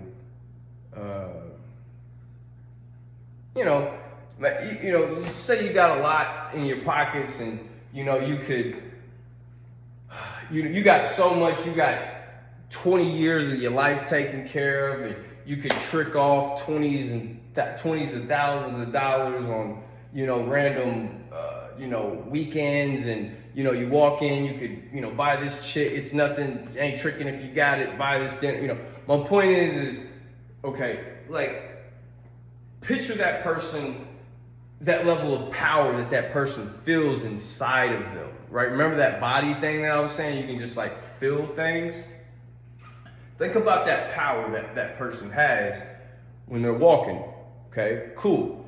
Now think about the power in the body that person, a person has when they have nothing in their pockets. They want to go out and try to have some fun, and they hope different opportunities don't come up because they got to figure out how to finagle them, being broke or whatever. Feel how much like power you feel from that, right? From those two scenarios. You just feel way more empowered in that first one, right? We're not gonna say it's because of money. I mean, it's kind of because it's money, but the point is, I'm giving an example of power. I mean, money sometimes, money is power sometimes, right? Just depends on what perspective you're putting, money in. And again, in this sense, we are putting it in, what power it can do for you and how you maneuver through life. This is a great example to apply to what I'm trying to say here. The power that she has when she maneuvers through life. Technically, 4 billion people would want something from her. And we ain't talked about same-sex females that want to fuck her too. But the point here is, I do want, like, that is power that you walk with. I'm not going to get into the whole philosophy of what is the most highest desired thing from humans, right, in life. And again, what we'll look at is we'll start to see it's pussy, okay? We'll just say it's the woman and her pussy. Because what we'll see is that's how we get here, right? Like, we'll see that, there's this debate that, what's the like, some people be like, money's the most important thing in life, because, what that'll come down to is this equation of survival. Right, so if we kind of go even through evolution or Darwin, we'll start looking at things from, okay, survival of the fittest. So survival is first and foremost before even like sexual needs and opposite sex. I'm gonna actually argue that and say that really biological life is just a big orgy, if you will. Everything's trying to replicate itself and reproduce. And that's done through biological sex, and the environment is not, for something, unfavorable to something need to be eternal. So we basically, we live in a life-filled earth, with grass and green and atmosphere. So things are going to reproduce, and again, those genes are going to pass down genetically in reproduction. So, again, I'm going to argue that is the most important thing to life. I don't give a shit, and we're just a part of life, right? So how does life get reproduced here? Man and woman having sex. Now, every animal aka even the human, has a different dance mating process that we do, which we're going to look at. But ultimately, if you're a human and you have to go with the rest of the life of principles, and you say, okay, reproduction is the most important thing, and then if we're even looking at the structure, like from this peacock, of how, you know, it's set up for the, you know, in the human mating process, for the man to even come seek the female, right? We said the peacock came to show off his tail feather to, you know, several of them at this, you know, to the woman at, you know, one location, right? So, you know, and again, we're applying that to humans, that I'm saying, I'm, you know, throwing it out there that it's the same, that men, come seek women, right? And women kind of have to choose, right? So if that's the case, that sex is the most important thing to life, or reproduction is the most important thing to life, and if the way that the structure of humans is set up for the man to come seek the woman, and again, this is in a general sense, then who has the most power in the world?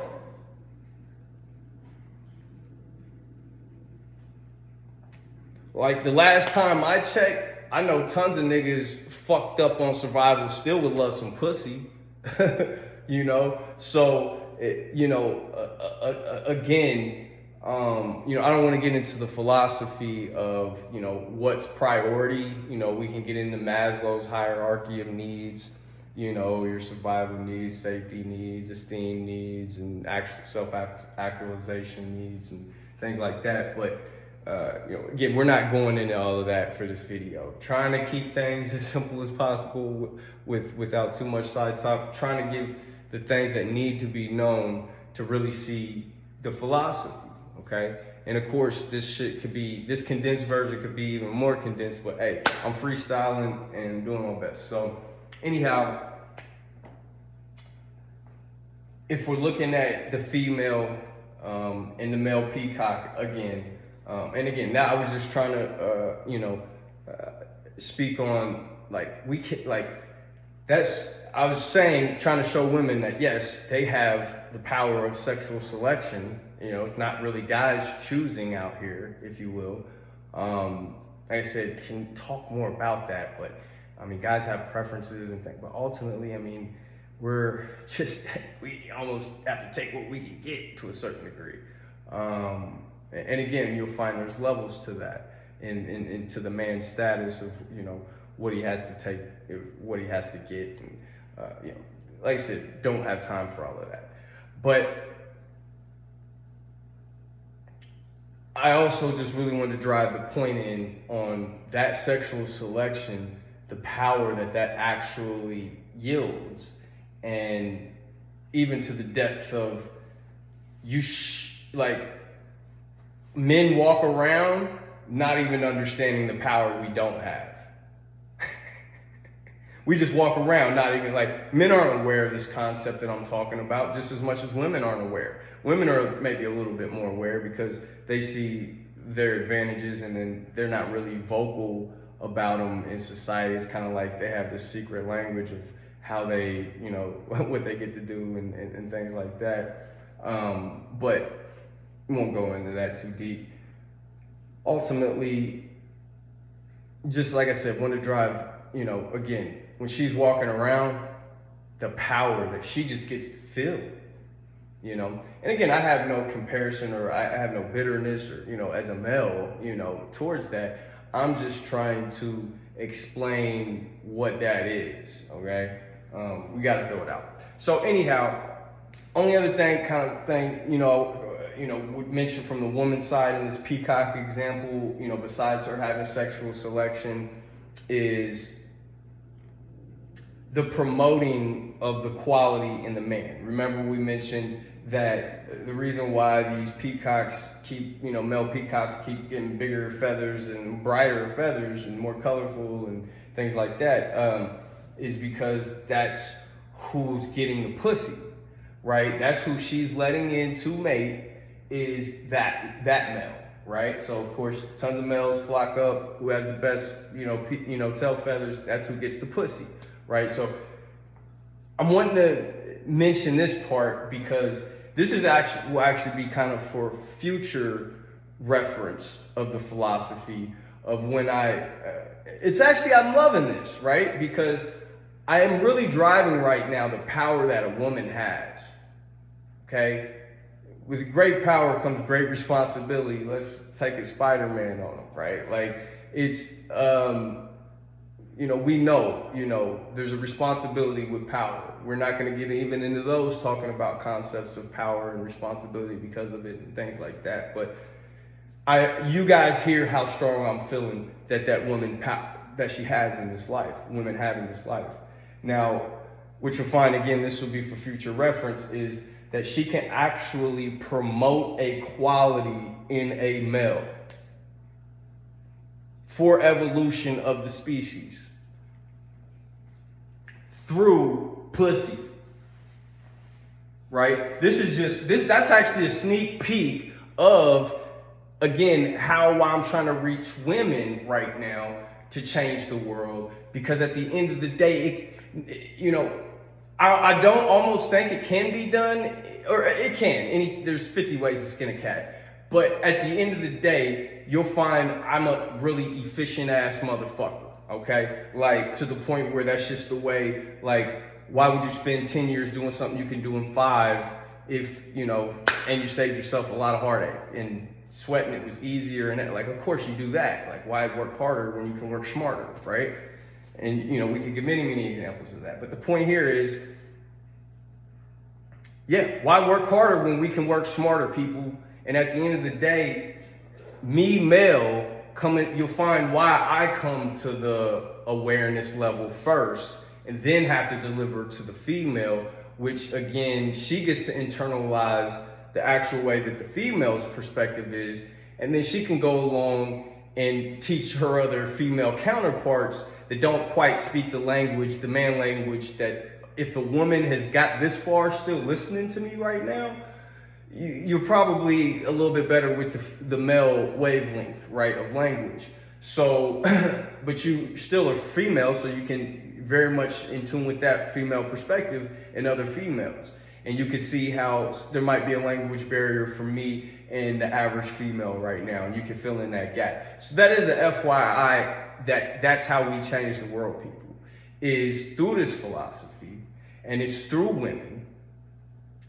And again, this is for world peace of, humans living harmoniously together, right? Being happy in, the relationship arena. So again, that's done through woman actually in her pussy promoting certain qualities in the male. And that's where we work smarter, not harder, right? Is again, the first test is for the woman to actually have to evolve on the level to understand kind of the concepts that I'm talking about, right? Like, she can't just be a bandwagoner on what I'm saying. Like, she has to actually synthesize all the information and like, oh, okay, I get that. So like what I'm doing, I'm behind what I'm doing, not because somebody told me to do this, if that makes sense. So again, once she evolves and can kind of, promote something and see why she needs to promote something in the opposite sex, male, then literally all the males are going to come quick, because that's the quality that she's promoting, that they need to have, if you will. So from my perspective of, again, why I'm even trying to, attack, trying to help women to try to help change the world, is because it's just the most efficient way. There's no way that look, put it like this. I could tell dudes all day the truth of life and how we could be harmonious. But when women have the sexual selection and the ultimate choice, or it's called something else, right? And if that's not what they want, then you still have opposition between two species, okay? Non-harmonious world, right? I could give you just multiple, I could try, really what's going on right now with, you see, relationship therapists and couples therapy and shit like that. what you're seeing is people trying to put patchwork on something that shouldn't even exist in the first place. Okay, like it's something that the way it's working, it shouldn't be working that way, but somebody's coming and putting patches on there so this, the boat doesn't sink. Okay, that's ultimately what's going on. So, I mean, where I'm going with this is we can attack this from whatever angle. I don't even honestly know. I don't want to get into it right now. The way I'm feeling, I don't want to get into it. I told you what it is. I told you the steps. I told you it's through women. I told you, literally, the most efficient way to come to world peace, literally. I haven't even mentioned why opposite sex sexual interaction is so important component to world peace, besides telling you that the first and foremost primal thing is reproduction. So kind of how opposite sex sexual interaction is functioning and flowing is kind of going to determine the heartbeat of, society. Is it healthy? Is it harmonious? Right? So, because the other thing I'm really, trying to avoid, really in this first one, this condensed version, is getting to talk about money and how important money is. Because money isn't relevant. It's relevant. It's to our survival, and it's a very high priority thing to us, right? For safety and security. So, but the reason why I'm not wanting to mention too much about it is because there's a lot of self-help people out. There's a lot of people, positive thinking, tell you how to manifest things, thoughts equals, reality, and things like that. I feel that concept permeating, right? So there's enough out there right now because ultimately, just to kind of skip, to the end, having a money society isn't the best way to keep a, society harmonious. We're not going to, these are way advanced conversations to talk about, how should a society, divvy up its resources and things like that if there's no money. But, again, we're not even beginning to touch this. But in our modern current society, yes, money is relevant and things like that. But I can tell you right now, there's enough things that have patchwork to something that shouldn't even exist in our society. And again, I'm alluding to some of the self-help things to where, thinking better and thinking more in abundance and, willing money in your life and things like that. Because again, this is something that's extremely important, because survival is up there. Like I said, you'll find, again, in my books, it's not above reproduction, but again, like almost nothing after those two survival, even compare.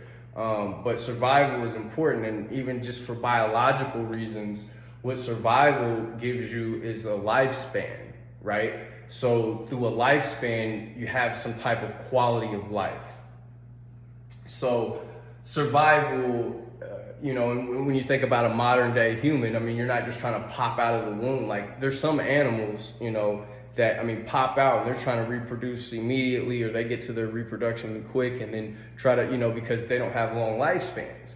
Like humans have, again, this is something I'm going to be alluding to, with the humans having longer lifespans, when I, start to talk about relationships and why women want relationships. Because you'll just find, like I said, to not jump too deep into that, you'll just find that relationships promote longer lifespans, okay? And longer lifespans are just more favorable, okay? We'll just say longer lifespans are more favorable.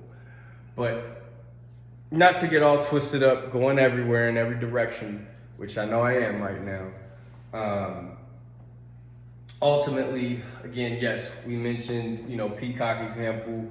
We mentioned, with the power, that women have. And yeah, I mentioned kind of, a little bit about how, Work smart to, women grow first, and then, get all men on board, if you will, and then, we have a harmonious society, if you will. I can't tell you the mechanics of why it works that way, but just trust me, okay? Like, I can tell it's just too much detail to go into right now, okay? So, and again, the other thing, besides, sexual choice, was the one, mentioned about the woman is that she can promote equality in the man. And again, that's alluding to the world peace, right? So the power that she has and what she can actually, the actions she can get out of the opposite sex because of something she has between her legs, it's just, again. So that's that. We're done with the woman on the peacock. With the male, let's just say, okay, what's his behavior, okay? His behavior is he's trying to show up to the party. Pick me, pick me. He's over there at the gym, getting big, over there at the car lot. Let me get that, you know what I mean? So my point is that's like the tail feathers, right? This is our fitness test, right? Men's fitness test. So, and then we try to run up to the lady, hey, pick me, right? So, long story short, you see that behavior in, like I said, the peacock, where the male is trying to be chosen, if you will. Just know it's that way for humans, males also, right? As much as, we twist things around and look at things in different light, that's what's going on, okay? Men are, like I said, women just check their DMs, right? Women just, what the fuck? Dude, check his DM day after day. If he ain't sent the message, he ain't getting hit.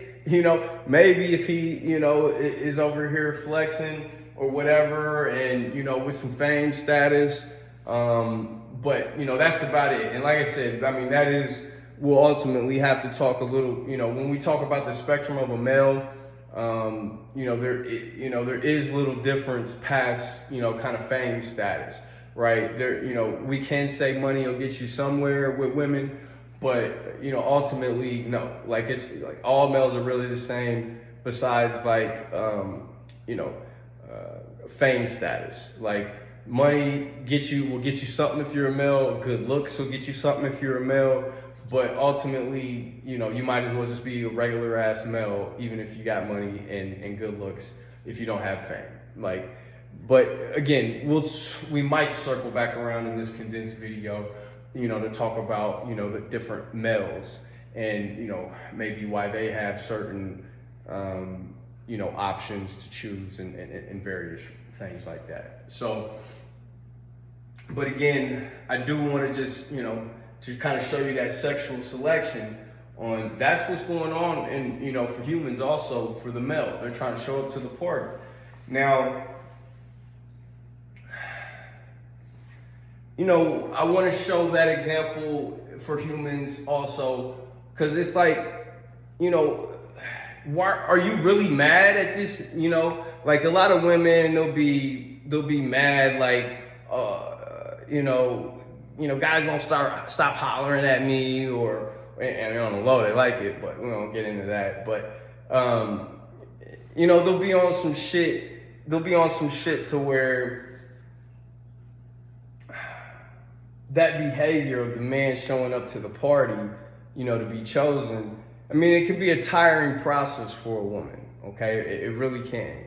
Now, this is part of the reason why. Now we kind of want to just kind of show how men and women are built a little bit different, right? So,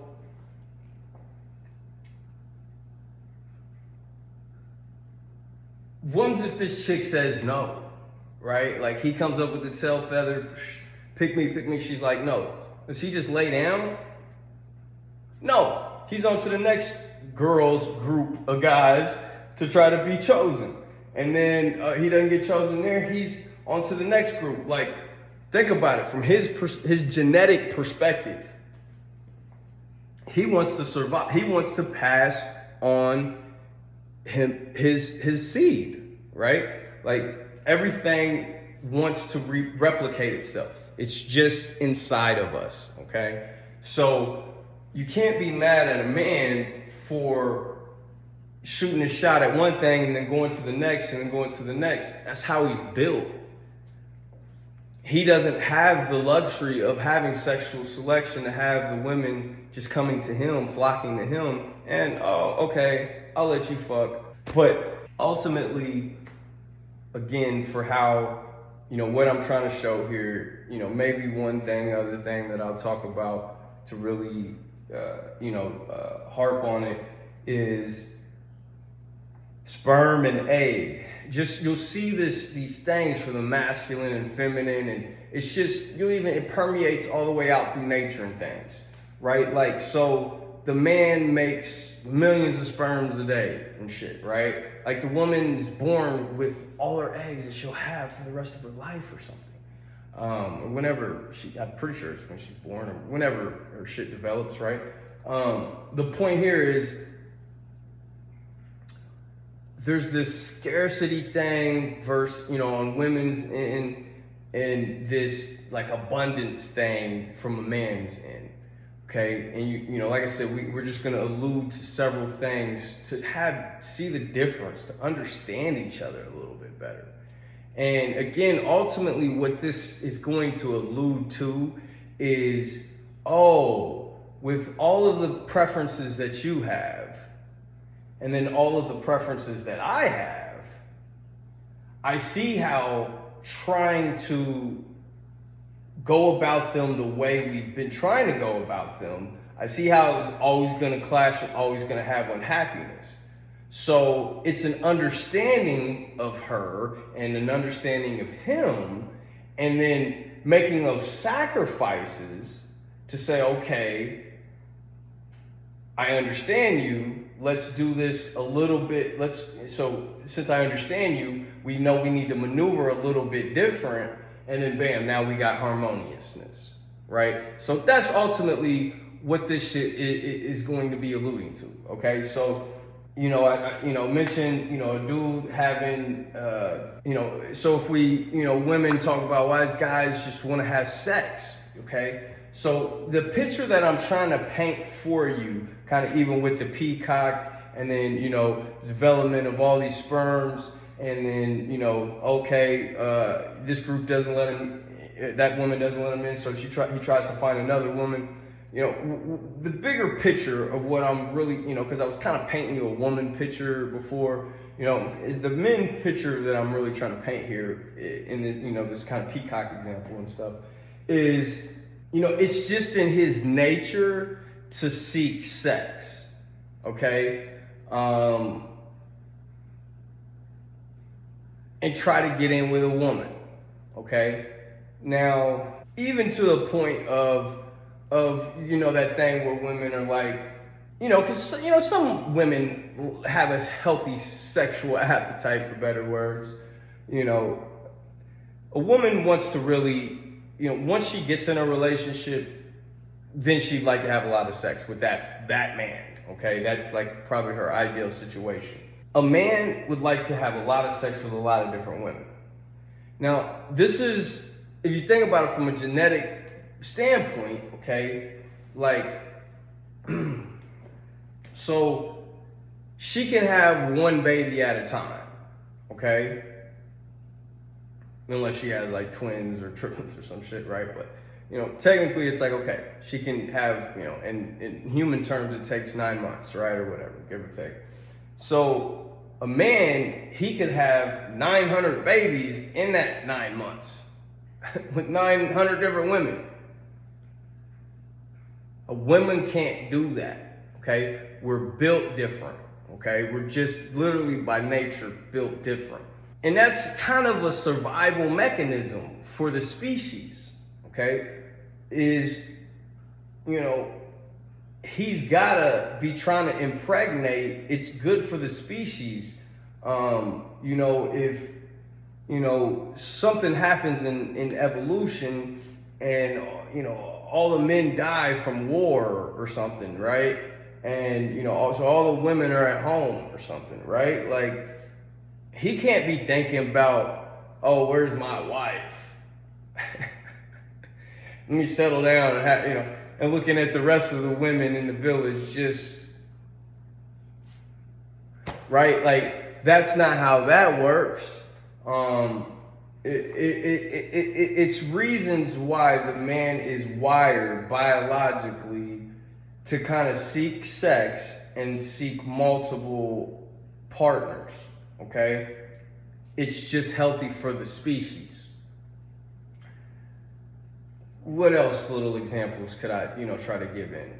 Again, I try to, show the scarcity of, kind of woman having, all the eggs for her life, versus men, producing millions a day, right? And, showing how she, so this is one aspect that I like to, because she has the responsibility, right? Men don't, okay? So this is one of those power things. Okay, and I love this part too, because this will actually show you here probably towards the end of this condensed version of the responsibility of procreation on a woman, if you will, from her perspective. But long story short, to just kind of get into this little example, is we'd have Hunchback of Notre Dame's running around out here if women didn't have good sexual selection.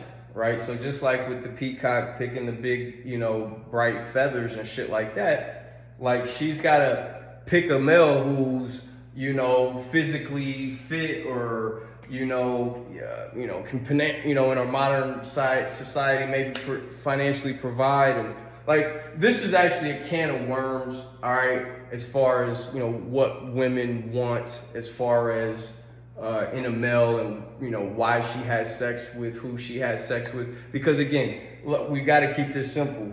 A man really just wants to have sex with anything that's attractive, okay? And sure, there's a little preference, but ultimately, like, that's why men have that term, she's fuckable, okay? Like, guys aren't really fuckable, right?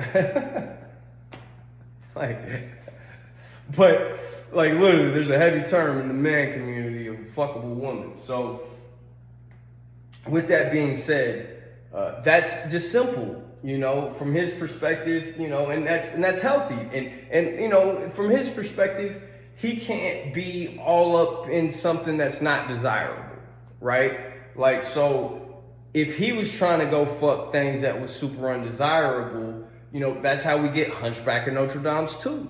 Right, so he has to have a healthy, fitness test of a woman that he wants to reproduce with. That's why attraction is so important. That is the, again, we haven't really talked too much about the dance that the man and the woman do in our mating process as humans, right? We're kind of looking at some other animals, but again, we're drawing these basic comparisons to the animals. So when we start talking about the human shit, we're not completely lost. So again, with the men having to, see a healthy fitness test in the woman, that's where we get attractiveness from, okay? Like, FYI, now I'm hitting it, right? Like, why are women attractive? And again, what I was saying earlier about go do research on universal studies of what attractive, what, nose and shape and, hip. Is it universally hips? You know what I mean? Like, is that, is there a certain, and what you'll find is yes, right? And we all know, women are attractive in all shapes and, sizes and shit like that to degrees. But we know what, attractive woman is, right? Like, when we're not trying to be delusional, or if we're an unattractive woman and we have to be delusional so we don't like our feelings aren't hurt every time we walk through life. So long story short is, and that's why the most attractive women are desired the most by men, right? Because this is the, like, again, from nature, right? If we're sitting there running around trying to poke anything that'll let us in, our first option, again, is the most attractive woman, right? Because that is the most prime specimen to mate with. Why? Because it's the most attractive specimen. If I mate with that, my offspring, the women, more than likely will be extremely attractive. and will not have a problem of having her pick of the litter of men so she can choose the best genetics to go with her good genetics. So again, we've got like this story that I'm telling you. I mean, half this shit to a certain degree you can watch on fucking Animal Planet or some shit like that. But the way I'm going to be connecting things is just to bring all of the relevance to what we are doing right now as humans and why things are so disharmonious.